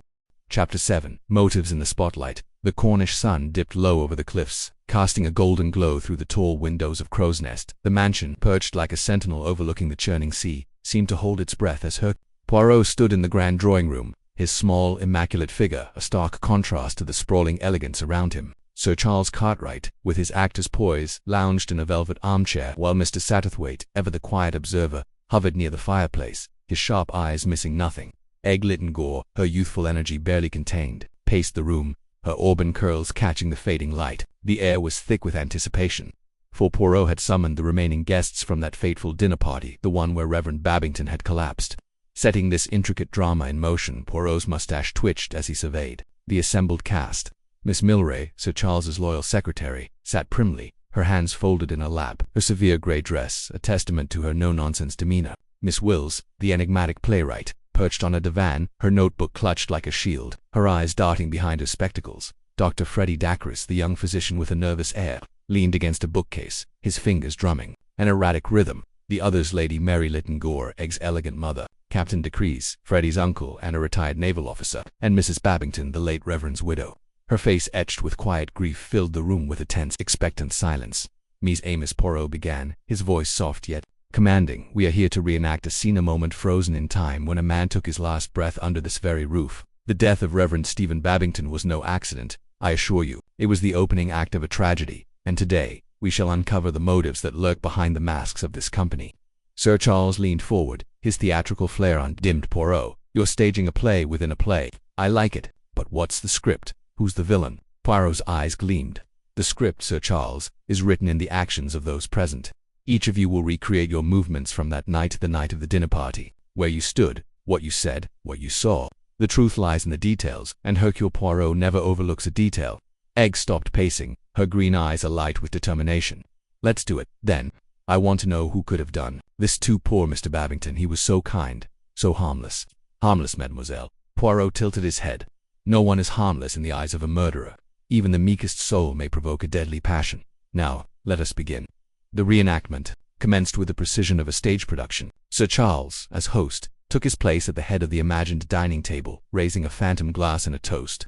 To good company and fine evenings, he declared, his voice resonant, as if the room were filled with the clinking of crystal. Once more, the guests, prompted by Poirot's meticulous instructions, moved to their remembered positions. Lady Mary stood near the French doors, her serene smile masking her worry for Egg. Mrs. Babington, her eyes misty, positioned herself beside her absent husband's imagined chair. Captain Dacres, gruff and upright, took a spot near the sideboard, while Freddie Dacres lingered near the cocktail tray, his hands fidgeting. Miss Milray, ever efficient, recounted her actions with clipped precision. I was serving drinks, as Sir Charles requested. I handed Mr. Babington his martini myself. I saw nothing unusual. Poirot's gaze sharpened.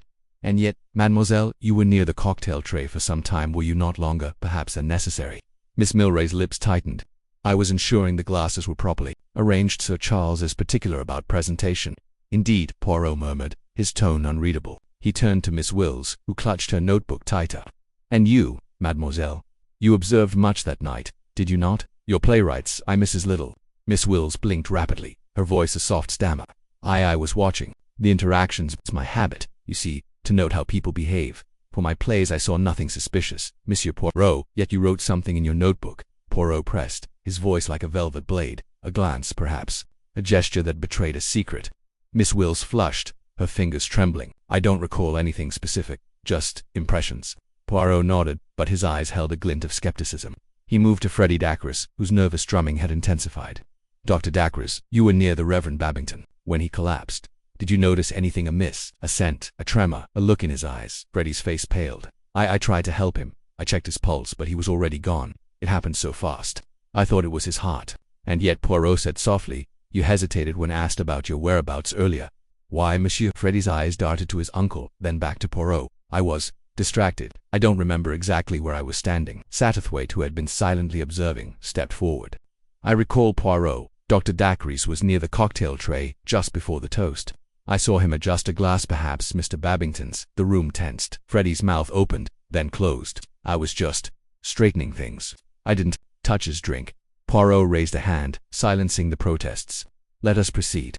The toast is made. The glasses are raised. Monsieur Babington drinks, and then he paused, his eyes sweeping the room. He falls. Who was closest to him? Mrs. Babington's voice broke the silence, quivering but clear. I held his hand as he gasped. He looked so surprised, so betrayed. Betrayed, Poirot echoed, his tone heavy with meaning. A curious word. Madame, did you see who handed him the glass? Mrs. Babington shook her head. Miss Milray gave it to him, but I didn't see anything else. It all happened so quickly. The reenactment continued, each guest recounting their movements, their words, their fleeting impressions. Poirot moved among them like a conductor, noting every pause, every flicker of unease. Egg, her impatience bubbling, whispered to Satterthwaite, he's building a puzzle, piece by piece. But what's the picture? Satterthwaite's lips quirked. With Poirot, my dear, the picture is never what it seems. As the reenactment drew to a close, Poirot clapped his hands, drawing all eyes to him. Merci, Mies Amos. You have performed admirably. But one thing is clear, there are inconsistencies. Miss Milray, you lingered by the tray. Dr. Dacres, you hesitated. And Miss Wills, your notebook holds secrets you have not shared. These are threads, and I, Hercule Poirot, shall weave them into truth.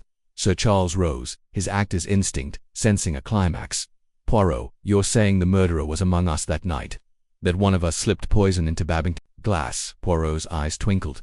Not so fast, Sir Charles. The poison, it was not in the glass, at least, not in a way that leaves a trace. The method, it is clever, subtle, like a stage trick. And the motive, the motive is the key, but it is not what you think. This is no crime of passion or greed. It is a performance, a tragedy staged for one. Egg gasped, her hand flying to her mouth. For one. You mean the murderer wanted to kill just one person, and the others were, what, a distraction? Poirot's smile was enigmatic. "You are perceptive, mademoiselle. The stage is set. The players move, but the audience, the true target, is singular. We must find who this performance was meant to impress." The room fell silent, the weight of Poirot's words settling over them. Satterthwaite, his mind racing, caught a fleeting memory, a glance between two guests during the toast, a moment he had dismissed but now seemed significant. "Poirot," he said quietly, "I saw something that night." Miss Wills and Captain Dacres, they exchanged a look, just as the glasses were raised. It was brief, but deliberate. Captain Dacres stiffened, his weathered face hardening. "Nonsense, Satterthwaite, I was toasting with the rest. I don't recall any such look." Miss Wills's pen scratched faintly, then stopped. "I was observing. As always, Captain Dacres and we may have glanced at each other. It's natural in a crowd." Poirot's gaze locked onto her. "Natural, mademoiselle, or calculated? We shall see." The afternoon wore on, the reenactment yielding more questions than answers. Poirot dismissed the guests, asking them to remain at Crow's Nest for the evening. As they dispersed, Egg lingered, her eyes blazing with resolve. "Monsieur Poirot, I know you're close to the truth, but what if the killer strikes again? We're all here, like sitting ducks." Poirot placed a reassuring hand on her arm. "Fear not, mademoiselle. The killer is clever, but Hercule Poirot is more so. The curtain has not yet fallen." As the guests retired to their rooms, Satterthwaite joined Poirot by the window, the sea crashing below. "You're playing a dangerous game, Poirot. You've stirred the hornet's nest. If the murderer feels cornered—" Poirot nodded, his expression grave. "That is precisely my intention. Mon ami, a cornered beast reveals itself, and when it does, we shall have our answer." The evening descended, the mansion alive with whispers and shadows. Sir Charles, restless, paced the terrace, his mind replaying the reenactment. Had he missed something? His actor's intuition screamed that the drama was far from over. Egg, unable to sleep, slipped into the library, poring over Sir Charles's old theatre programs, searching for a connection to the theatrical clues Poirot had hinted at. Satterthwaite, ever watchful, kept his door ajar, listening for footsteps in the night. In his room, Poirot sat at a small desk, his notebook open, his pencil moving swiftly. He sketched a diagram of the dining room, marking each guest's position, each glance, each moment of hesitation. The puzzle was complex, but the little grey cells were at work, piecing together the fragments. The motive, he knew, was not what it seemed. The deaths of Babington and Sir Bartholomew were not random, they were part of a larger design, a performance crafted with meticulous care. But for whom, and why? As midnight approached, a soft knock sounded at Poirot's door. It was Egg, her face pale but determined. "Monsieur Poirot, I found something. In one of Sir Charles's old programs. There's a name, a stagehand who worked with him years ago. Ellis, the same name as Sir Bartholomew's butler. Could it be the same person?" Poirot's eyes widened, a spark of excitement igniting. "Mademoiselle, you have found a thread indeed. Ellis, the butler who vanished, a stagehand from Sir Charles's past. This is no coincidence. We must explore this link." Egg nodded, her resolve hardening. "I'll help you, Monsieur Poirot. Whatever it takes to catch this killer." "Very well," Poirot said, rising. "But you must be cautious. The killer is watching, and they will not hesitate to strike again." The night stretched on, the mansion a stage for unseen players. In the drawing room, the cocktail tray gleamed under the moonlight, a silent witness to the tragedy.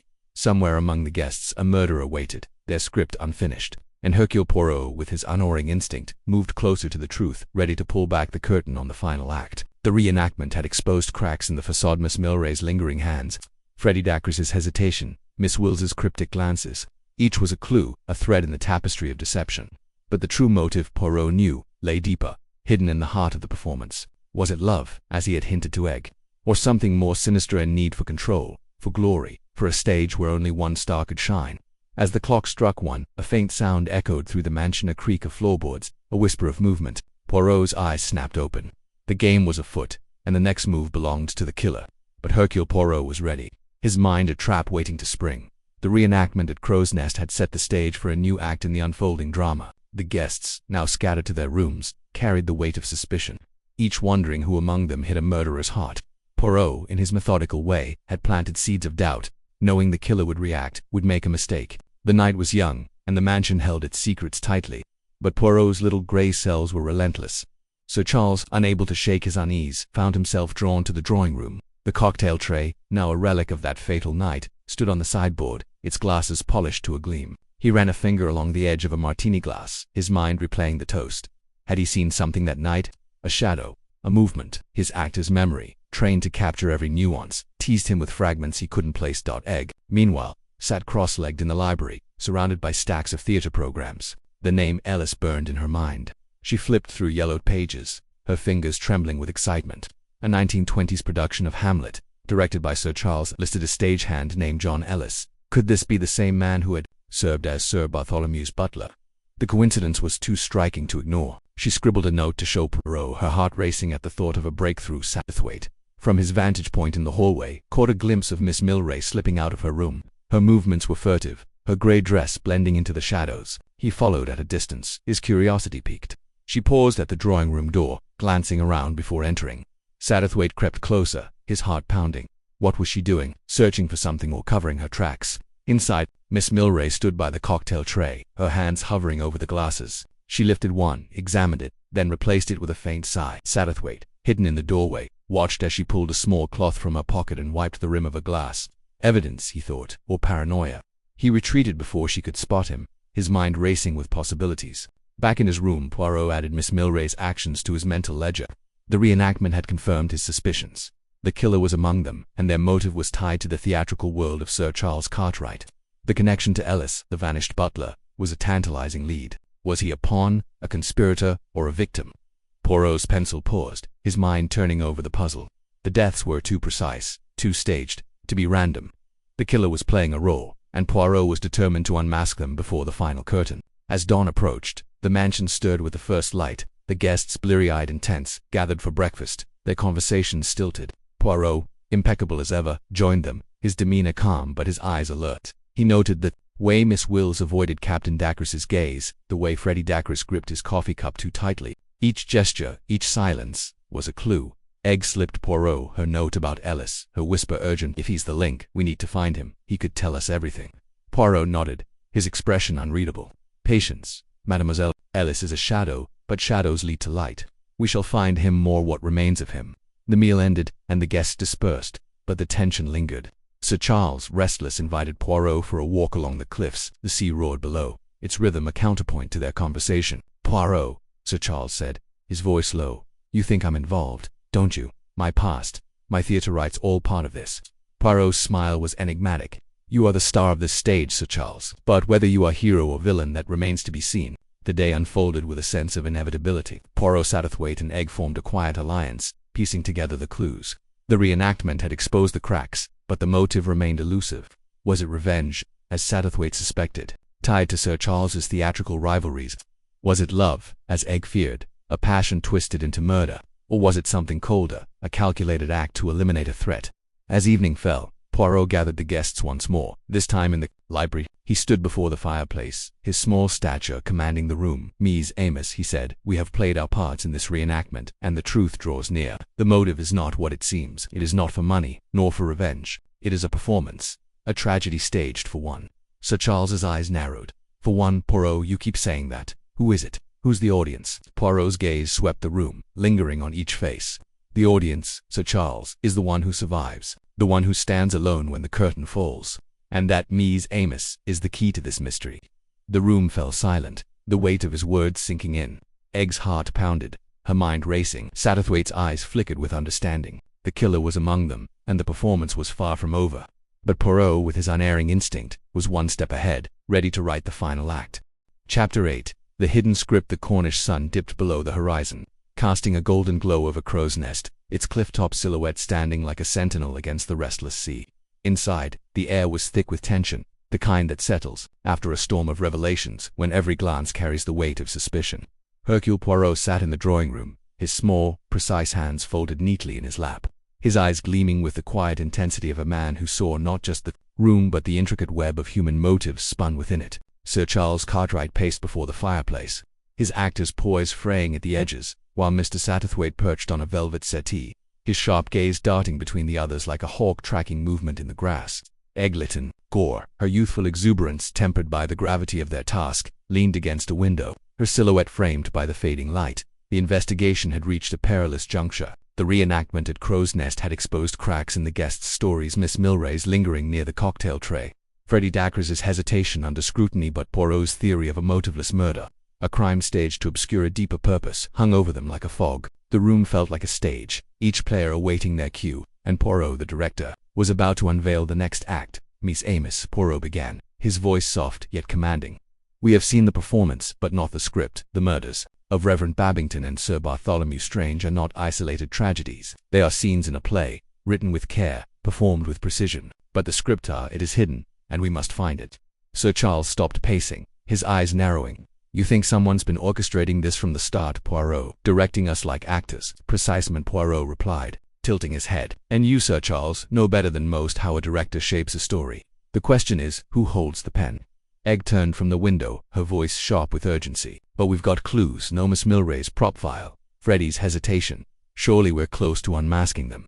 Poirot raised a finger, his mustache twitching faintly. Close, Mademoiselle Egg, but not there. The vial, the hesitation, these are props and gestures. We seek the why, the heart of the drama. And for that, we must dig deeper. Satterthwaite leaned forward, his fingers steepled. You mentioned a deeper purpose, Poirot. Do you suspect the motive isn't personal? Not revenge or greed? Poirot's eyes gleamed. The motive is personal, mon ami, but it hides behind a curtain of misdirection. Consider, 2 men dead, no poison found, no obvious gain, yet the killer risks all to perform these acts. Why? Because the murders are not the end, they are the means. The room fell silent, the weight of his words settling like dust. Sir Charles rubbed his chin, his actor's mind turning over the idea. A means to what? To scare us. To prove something. Poirot did not answer directly. Instead, he rose, his small frame commanding the room's attention. Monsieur Satterthwaite, you have a gift for seeing the human heart. Tell me, what have you learned since our reenactment? Satterthwaite hesitated, his mind sifting through the fragments of their investigation. I've been looking into the guests' connections, as you suggested. There's something about Sir Bartholomew's sanitarium that nags at me. He was a nerve specialist, yes, but also a man of wealth. His estate papers, which I managed to glimpse through a contact in Yorkshire, mention a substantial inheritance tied to his sanitarium. If he died, the funds would go to a beneficiary, a specific individual, not the institution itself. Egg's eyes widened. A beneficiary? Who? Satterthwaite shook his head. The papers were vague deliberately so. I suspect that one of the guests from both dinners was mentioned in connection to the sanitarium, not as a patient, but as someone with a financial stake. Sir Charles's voice cut through, sharp and incredulous. You're saying someone killed Babington, and Strange, for money. But Babington had nothing to do with the sanitarium. Perhaps, Poirot interjected. Babington's death was the rehearsal, the opening act to test the stage. A man of no consequence, no enemies, whose death would be dismissed as natural, the perfect prelude to a larger crime. Egg's face paled. That's monstrous. To kill an innocent man just to practice. Poirot's gaze softened, but only slightly. Monstrous, oui, but not impossible. The human mind, when bent on crime, is capable of such calculations. We must find this beneficiary, and we must look beyond the obvious. The conversation shifted to action. Satterthwaite, with his knack for discreet inquiries, agreed to press his Yorkshire contact for more details on the sanitarium's beneficiary. Sir Charles, leveraging his theatrical connections, would investigate whether any of the guests had ties to Sir Bartholomew's financial dealings. Egg, restless and determined, insisted on helping, though Poirot cautioned her to tread carefully. The killer watches, mademoiselle, he warned. They know we are close. As the group dispersed, Egg lingered, her eyes fixed on Poirot. You really think it's one of them, don't you? Someone we've laughed with, dined with. Poirot met her gaze, his voice low. The heart writes the script, mademoiselle, but the hand holds the poison. Trust no one until the curtain falls. The next morning, Crow's Nest buzzed with a restless energy. Satterthwaite had departed for Yorkshire at dawn, promising to return with answers. Sir Charles, meanwhile, had wired his old theatrical agent in London, requesting any gossip or records linking their suspects to Sir Bartholomew's world. Egg, unable to sit still, took it upon herself to comb through Crow's Nest's guest records, searching for overlooked clues from the fatal dinner. Poirot, however, chose a different path. He sat in the garden, a cup of tisane in hand, his eyes half closed as if in meditation. But his mind was a whirlwind, piecing together the fragments of the case. The vial in Miss Milray's luggage, the shorthand in Miss Wills's notebook. Freddie Dacres's hesitation, these were threads, but not the tapestry. He needed the motive, the spark that ignited this deadly performance. By midday, Egg burst into the garden, her face flushed with excitement. Poirot, I found something. In the guest book from the night Babington died, there's a note. Scribble, really? It says, FDO's BS, 5,000. It's in Sir Charles's handwriting. Poirot's eyes snapped open. FD and BS, Freddie Dacres and Sir Bartholomew Strange, perhaps. Egg nodded eagerly. It has to be. Freddie was at both dinners, and he hesitated when you asked about his movements. What if he owed Sir Bartholomew money? A debt could be a motive. Poirot tilted his head, considering. Possible, mademoiselle, but we must be cautious. A debt of £5,000 is significant, but is it enough to kill? And why Babington? We must learn more about this debt. Egg's enthusiasm dimmed slightly. You don't think it's enough? I think, Poirot said, that the debt is a clue, but not the answer. It is a piece of the script, not the plot. We must wait for Monsieur Satterthwaite's findings. As if on cue, a telegram arrived from Satterthwaite. Poirot opened it, his eyes scanning the brief message. Beneficiary identified. Dr. Freddie Dacre's details to follow. Returning tonight. Egg gasped. Freddie Dacre, so he is tied to the sanitarium. Poirot's expression remained unreadable. We must not leap to the final act. A beneficiary may have motive, but motive alone does not a murderer make. We need proof, and we need the why. That evening, Satterthwaite returned, his face drawn from a long day of travel and inquiry. The group gathered in the library, the fire casting flickering shadows on the walls. Satterthwaite wasted no time, spreading a sheaf of papers on the table.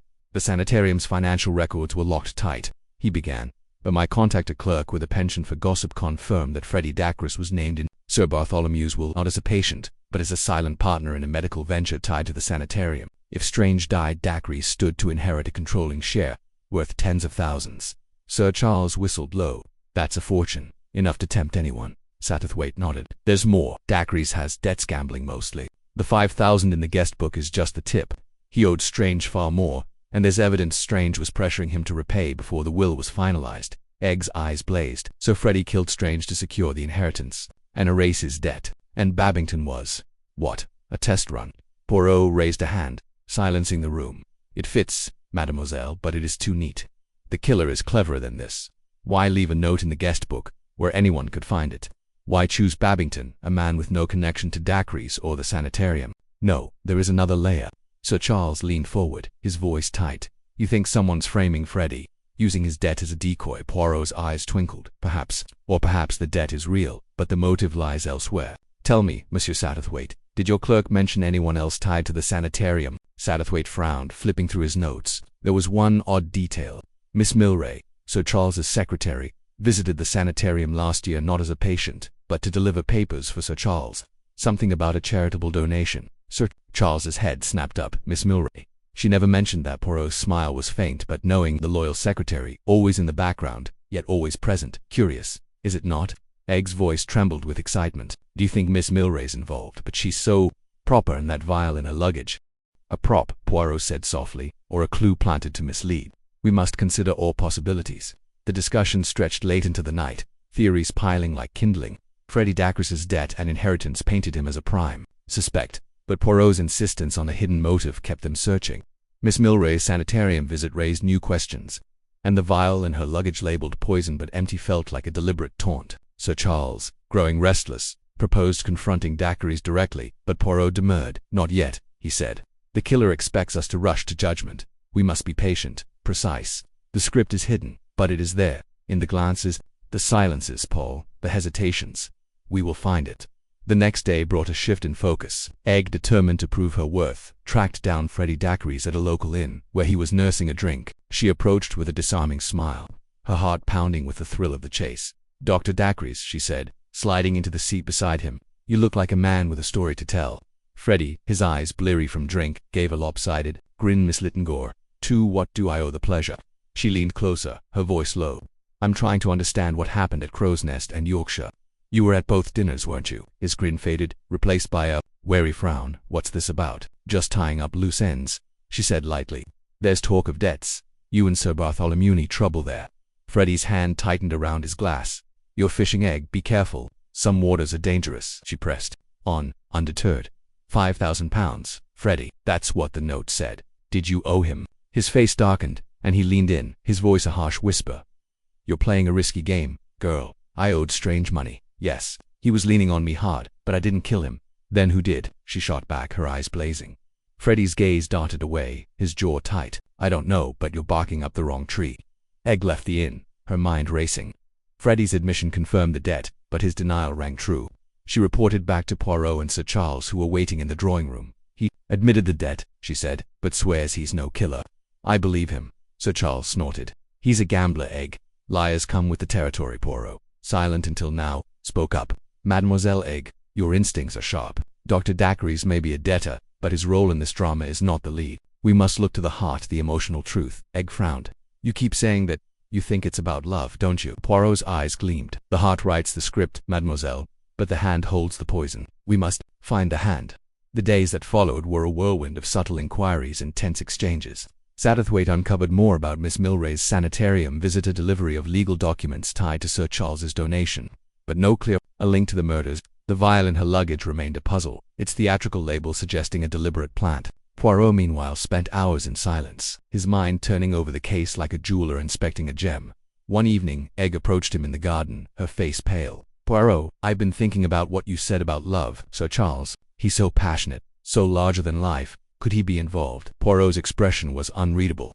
"Sir Charles is a man of the stage, mademoiselle. He lives for drama. But is he a killer? That is the question." Egg's voice trembled. "I love him, Poirot, but I can't ignore the possibility. He was at both dinners, and he's so controlling, like he's directing everyone." Poirot placed a hand on her shoulder. "Courage, mademoiselle, the truth is near. We will stage a trap, and the killer will reveal themselves." The trap was set for a grand performance at a London theatre, a venue Sir Charles had once headlined. Poirot planted a forged letter implicating Egg as a witness to a secret affair and spread word among the suspects. The group gathered in the theatre's private box, the air thick with anticipation. As the play unfolded below, a tragedy of betrayal and murder, Poirot watched the suspects. Miss Wills, the playwright, sat rigid, her eyes darting to Sir Charles. Then, in a fleeting moment, she slipped a vial into his coat pocket. Poirot, quick as a cat, intercepted her. "Miss Wills," he said softly, "what is this?" Her face crumpled, but her voice was steady. "I didn't kill them. I saw who did. I was protecting someone." Poirot's eyes narrowed. "Who?" She hesitated, then whispered a name that sent a chill through the room. The curtain was about to fall. The chapter drew to a close with Poirot's cryptic remark, "The stage is set for the final bow." The trap had worked, exposing a crack in the killer's facade, but the true mastermind remained in the shadows, waiting for Poirot's final act to unmask them. Chapter 9. The third act unfolds. The London theatre buzzed with an electric anticipation, its crimson curtains drawn tight like lips guarding a secret. Hercule Poirot stood backstage, his immaculate mustache twitching faintly as he surveyed the scene. The auditorium, a grand relic of Victorian opulence, was half filled with an eclectic crowd, locals lured by the promise of a free performance, the suspects masquerading as spectators, and a scattering of press, their pencils poised like daggers. Poirot had orchestrated this evening with the precision of a maestro, every detail a note in his symphony of revelation. Tonight, he would lay a trap to unmask the killer, and the stage was set for the third act of this deadly drama. Sir Charles Cartwright, ever the charismatic actor, paced in the wings, his face a mask of practiced charm. Yet Poirot's keen eyes caught the flicker of unease in his glance, a crack in the polished veneer. Egg-Lytton Gore, radiant in a sapphire gown, hovered nearby, her youthful energy tempered by a shadow of doubt. Mr. Satterthwaite, the quiet observer, leaned against a prop table, his fingers tracing the edge of a tarnished candelabra as he watched the suspects file into their seats. Miss Wills, the enigmatic playwright, clutched a notebook, her pen scratching furiously. Miss Milray, Sir Charles's stoic secretary, sat rigid in the front row, her lips a thin line. Freddie Dacres, the young doctor, slouched beside her, his nervous laughter echoing in the cavernous space. Poirot's plan was audacious, a gamble born of necessity. The murders of Reverend Babington and Sir Bartholomew Strange had left no tangible evidence, no poison in the glasses, no fingerprints, to betray the culprit. Yet the pattern was undeniable, a theatrical flourish, a killer who craved the spotlight. Poirot had planted a false clue, a forged letter, slipped into Sir Charles's dressing room, implicating Egg as the mastermind. The letter, written in a trembling hand, suggested Egg had poisoned Babington out of jealousy and Strange to silence his suspicions. It was a lie, of course, but a lie designed to provoke. The killer, Poirot reasoned, would seize the opportunity to frame Egg, their arrogance blinding them to the trap. As the house lights dimmed, Poirot slipped into the shadows, his polished shoes silent on the worn boards. The player-forgotten melodrama from Sir Charles's repertoire began, its dialogue stilted but serviceable. Actors in garish costumes declaimed their lines, but the true performance was in the audience. Poirot's grey cells hummed, analyzing every gesture, every glance. Miss Wills's pen paused mid-stroke, her eyes darting to Sir Charles's silhouette. In the wings, Miss Milray's hands clenched in her lap, her knuckles white. Freddie Dacres shifted, his foot tapping a restless rhythm. The tension was palpable, a taut wire ready to snap. Egg, playing her part, took the stage for a brief cameo, her voice clear and defiant. She recited a monologue about betrayal, her eyes locking with Sir Charles's for a fleeting moment. The audience applauded, oblivious to the subtext, but Poirot saw the ripple of unease pass through the suspects. Sir Charles's smile faltered, his hand brushing the pocket of his coat. Miss Wills scribbled a single word in her notebook, her lips curling into a cryptic smile. The trap was working, the killer's nerves fraying under the weight of Poirot's deception. Backstage, Satterthwaite approached Poirot, his voice a low murmur. They're rattled, Poirot. Did you see Milray's face when Egg spoke? And will she's writing a novel out there? Poirot nodded, his eyes gleaming. Patience, mon ami. The fish nibbles, but we must wait for the bite. He gestured to a stagehand who handed him a small vial, its contents glinting in the dim light. A prop, Poirot explained, but one that will serve our purpose. Tonight, we provoke the final act. The play reached its climax, a scene of accusation and denial. As the heroine brandished a letter mirroring Poirot's forged clue, the audience gasped, drawn into the fiction. But Poirot's attention was on Miss Wills. She rose, excusing herself with a whisper, and slipped toward the side aisle. Poirot signaled Satterthwaite, who followed at a discreet distance. Miss Wills moved swiftly, her heels clicking on the marble floor of the lobby. She paused at a coat rack, her hand darting into Sir Charles's overcoat. Satterthwaite, hidden behind a pillar, saw her withdraw a vial identical to the one Poirot held and replace it with another. Poirot, anticipating her move, emerged from the shadows. "Bonsoir, Mademoiselle Wills," he said, his voice smooth. As velvet Miss Wills froze, the vial clutched in her hand. Her eyes, sharp and calculating, met his. "Monsieur Poirot," she replied, her tone cool. "You're far from the stage." Poirot smiled, a predator's smile. "The stage is everywhere, mademoiselle, and you have played your part admirably." He extended his hand, and after a moment's hesitation, she surrendered the vial. Satterthwaite joined them, his face pale. "What is this, Poirot?" he asked. "A confession," Poirot replied, "but not the one we seek." Back in the auditorium, the play ended to polite applause. Sir Charles took the stage, bowing with theatrical grace, but his eyes scanned the crowd, searching for Miss Wills. Poirot, now seated in the back row, watched him closely. The forged letter had done its work, sowing discord among the suspects. Miss Milray approached Sir Charles, her voice low and urgent. Freddie Dacres lingered near the exit, his hands shoved deep in his pockets. Egg, radiant but shaken, joined Satterthwaite backstage, her voice trembling. "Did it work, Mr. Satterthwaite? Did we catch them?"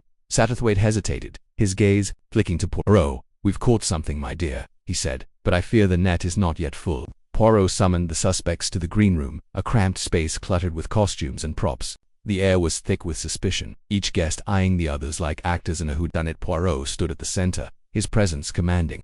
"Mies Amos," he began, "tonight, we have witnessed a performance, a play within a play, and now, it is time for the truth to take the stage."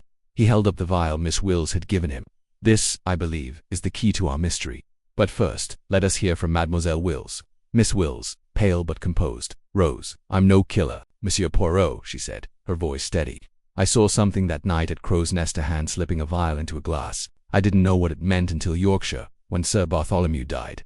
I've been watching, writing, trying to understand." She pointed to Sir Charles. He was near the tray both times. "I thought if I could find proof." Her voice faltered, and she sat, her hands trembling. Sir Charles laughed, a hollow sound. "Proof? This is absurd. Poirot," she's spinning a tale to save herself. Poirot's eyes narrowed. "Is it absurd, Sir Charles, or is it the truth you fear?" He turned to the others. "Mademoiselle Wills is no murderer, but she is a witness. The vial she found in your coat, Sir Charles, is a proper stage poison, harmless but convincing, yet it matches the vials used in both murders. How curious." Sir Charles's face darkened, but he said nothing. Miss Milray stirred her voice sharp. "You're accusing Sir Charles? On what evidence?" Poirot smiled. "The evidence, mademoiselle, is in the performance, and the performance is not yet over." He paced the room, his words deliberate. "Two men are dead: Babington, a harmless clergyman, and Strange, a doctor of secrets. No poison is found, yet both collapse after a drink. The killer is clever, using a method that leaves no trace, but they are also vain, craving the drama of the act. Why else stage these deaths before an audience? Why else invite Hercule Poirot, the greatest detective, to witness their triumph?" His gaze swept the room, lingering on each suspect. "The killer is among us, and they have made a fatal mistake." Egg gasped, her hand clutching Satterthwaite's arm. "Who, Monsieur Poirot? Tell us." Poirot raised a hand, silencing her. "Patience, Mademoiselle Littengore. The trap is sprung, but the prey is cautious. Let us consider the motives. Money, Sir Bartholomew's sanitarium stood to gain a fortune, but who benefits? Love. Perhaps a heart was broken, a rival removed, or perhaps," he paused, his eyes locking with Sir Charles's, "perhaps it is pride, the need to prove one's genius, to stage the perfect crime." Sir Charles stood, his voice booming. "This is nonsense, Poirot. You've no proof. Only theatrics." Poirot's smile was icy. "Theatrics, Sir Charles. You, of all people, should appreciate their power. Let us test your performance." He produced the forged letter, holding it aloft. "This letter, found in your dressing room, accuses Mademoiselle Littengore. Yet it is a forgery, written by my hand. Who, I wonder, would seek to use it against her?" The room fell silent, the weight of his words sinking in. Miss Milray broke the silence, her voice trembling. Sir Charles, tell them it's not true. Sir Charles turned to her, his expression unreadable. My dear Milray, you've always been loyal, but loyalty can blind. He turned to Poirot, his voice cold. You've played your hand, Poirot, now what? Poirot's eyes gleamed. Now, Sir Charles, we wait for the curtain to fall. The tension in the green room was unbearable, a tableau of fear and defiance. Poirot's trap had exposed Miss Wils's role as an observer, but the true killer remained elusive. He knew the answer lay in Sir Charles's reaction, the subtle tells of a man whose mask was slipping. The actor's charm, his command of the stage, had carried him far, but Poirot's logic was relentless. The vial, the letter, the pattern of the death soul pointed to a mind obsessed with control, with spectacle. As the suspects dispersed, Poirot lingered, his mind racing. Satterthwaite joined him, his voice low. You're close, Poirot, but he's slippery. What's your next move? Poirot's smile was enigmatic. The next move, mon ami, is to let him think he's won.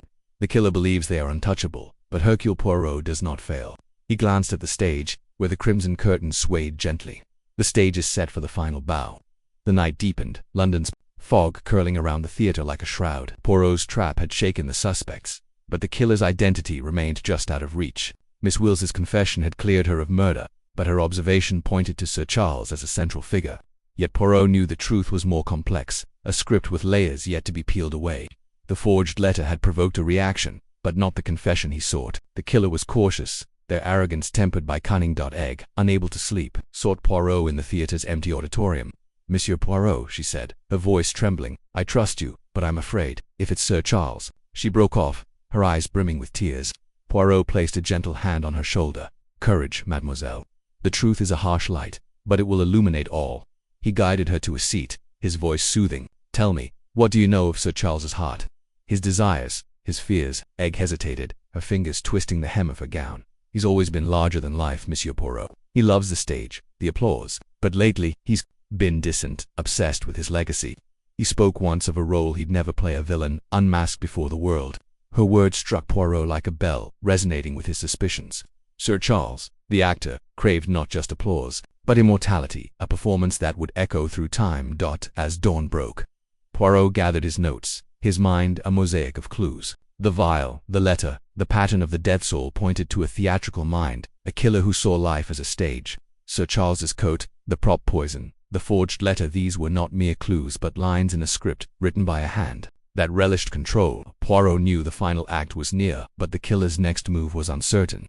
Would they strike again or retreat into the shadows? Satterthwaite, ever the faithful ally, joined Poirot for breakfast at a nearby cafe. You've got him on the ropes, Poirot, he said, stirring his tea. But he's not down yet. What's the plan? Poirot's eyes twinkled. The plan, mon ami, is to let him perform. Sir Charles thrives on an audience. We shall give him one, and in his triumph he will fall.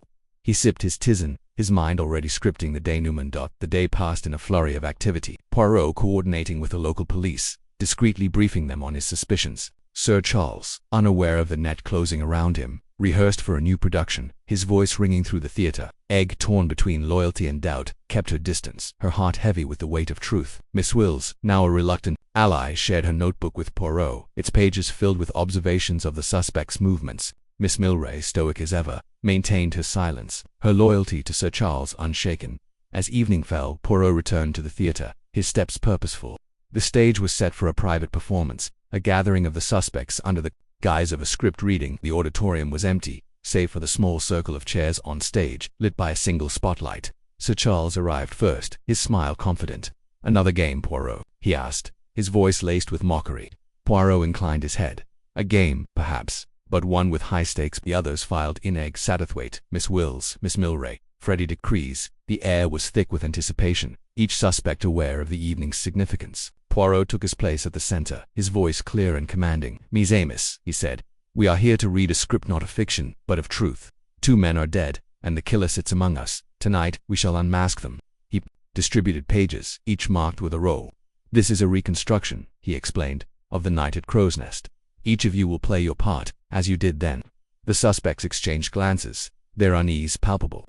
Sir Charles laughed, a brittle sound. A clever trick, Poirot, but what do you hope to prove? Poirot's smile was serene. The truth, Sir Charles, has a way of revealing itself. The reading began, each suspect reciting their movements, their words from that fateful night. Egg's voice trembled as she described her toast, her eyes avoiding Sir Charles. Miss Milray's delivery was flat, her hands clasped tightly.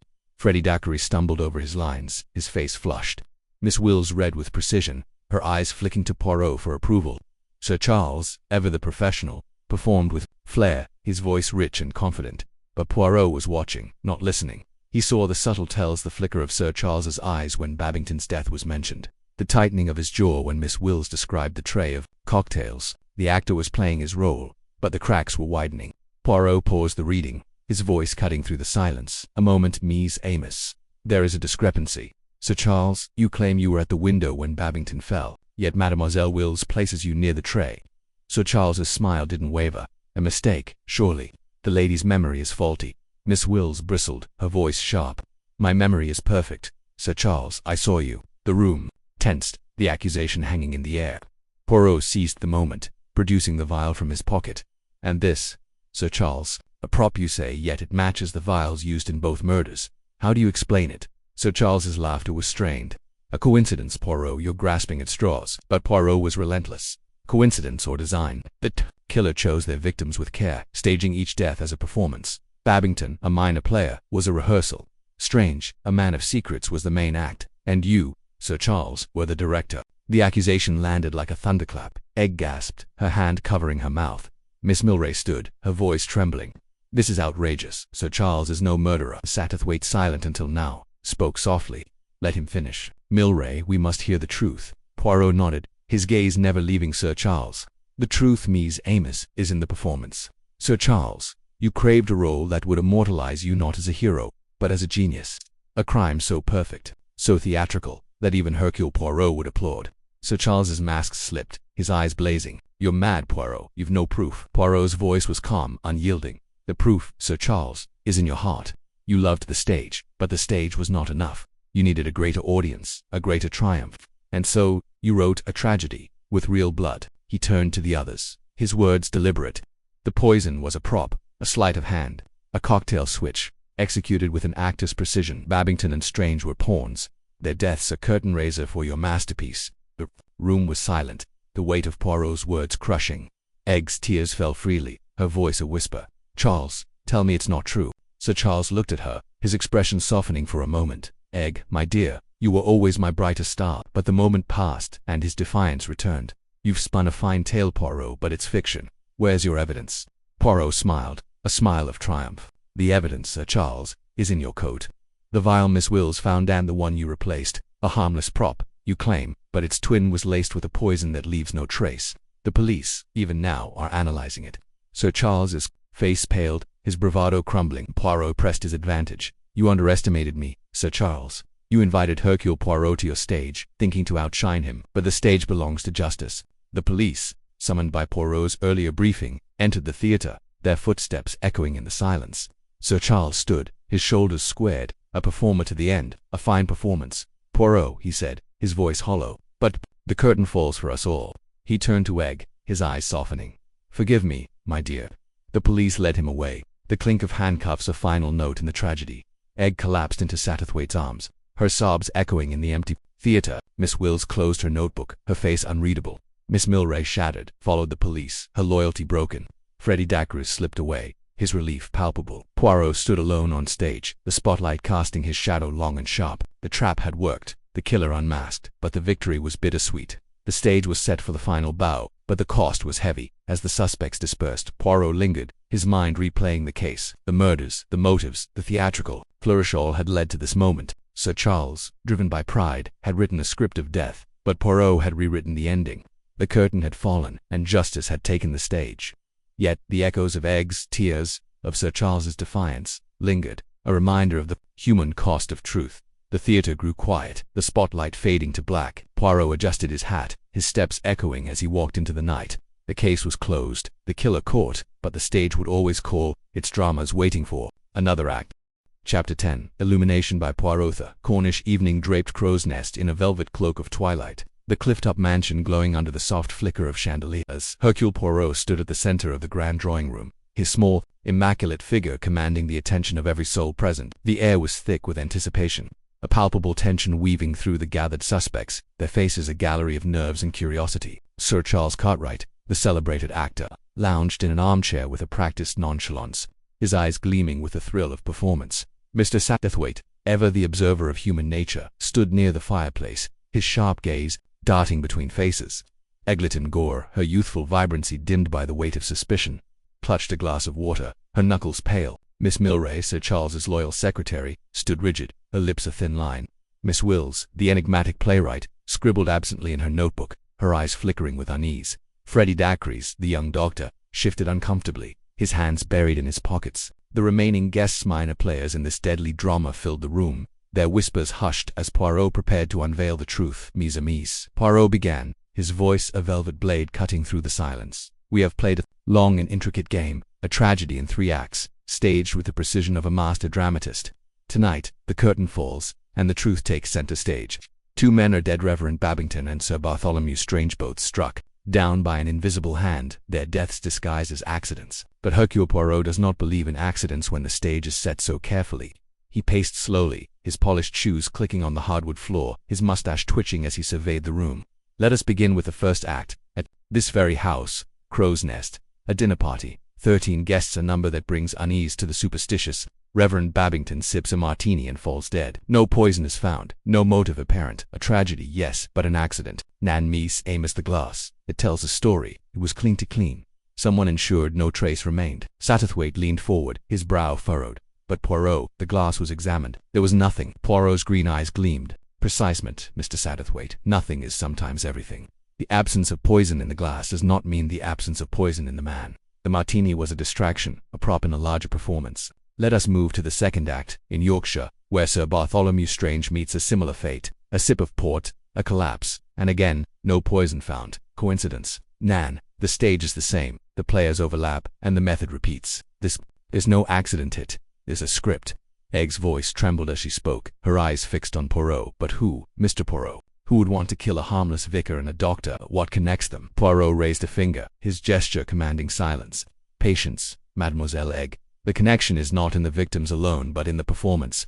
Let us consider the players. Sir Charles, the great actor, whose charm and charisma mask a mind that thrives on drama. Mr. Satterthwaite, the observer, who sees what others miss. Miss Milray, the loyal secretary, whose devotion to Sir Charles is unwavering. Miss Wills, the playwright, whose pen captures the human soul. Dr. Dacres, the young physician, burdened by debts and secrets. And you, Mademoiselle Egg, whose heart beats for justice and perhaps for another. Egg flushed, glancing at Sir Charles, who offered a reassuring smile. Poirot continued, each of you has a role, but one among you is the director, the unseen, handcrafting this deadly play. Let us examine the clues. The cocktail glass, hidden behind a curtain at Crow's Nest. Why? To conceal tampering. The letter from Ellis, the missing butler, hinting at blackmail. Why does he flee? A prop vial labeled poison in Miss Milray's luggage. Why is it there? And Miss Wills's play, a script that mirrors the murder's coincidence or design. Miss Wills's pen froze, her eyes narrowing. My play is fiction, Mr. Poirot. Any resemblance is purely coincidental. Poirot's smile was thin. Fiction, mademoiselle, often hides truth. Your shorthand notes, decoded, reveal a keen interest in the events of Crow's Nest and Yorkshire. You observe, you record, but do you act? Nan, I think not. You are a witness, not the author of this crime. He turned to Miss Milray, whose rigid posture stiffened further. Miss Milray, your loyalty to Sir Charles is admirable, but it blinds you. The vial in your luggage, a theatrical prop, yes, planted, perhaps, to cast suspicion.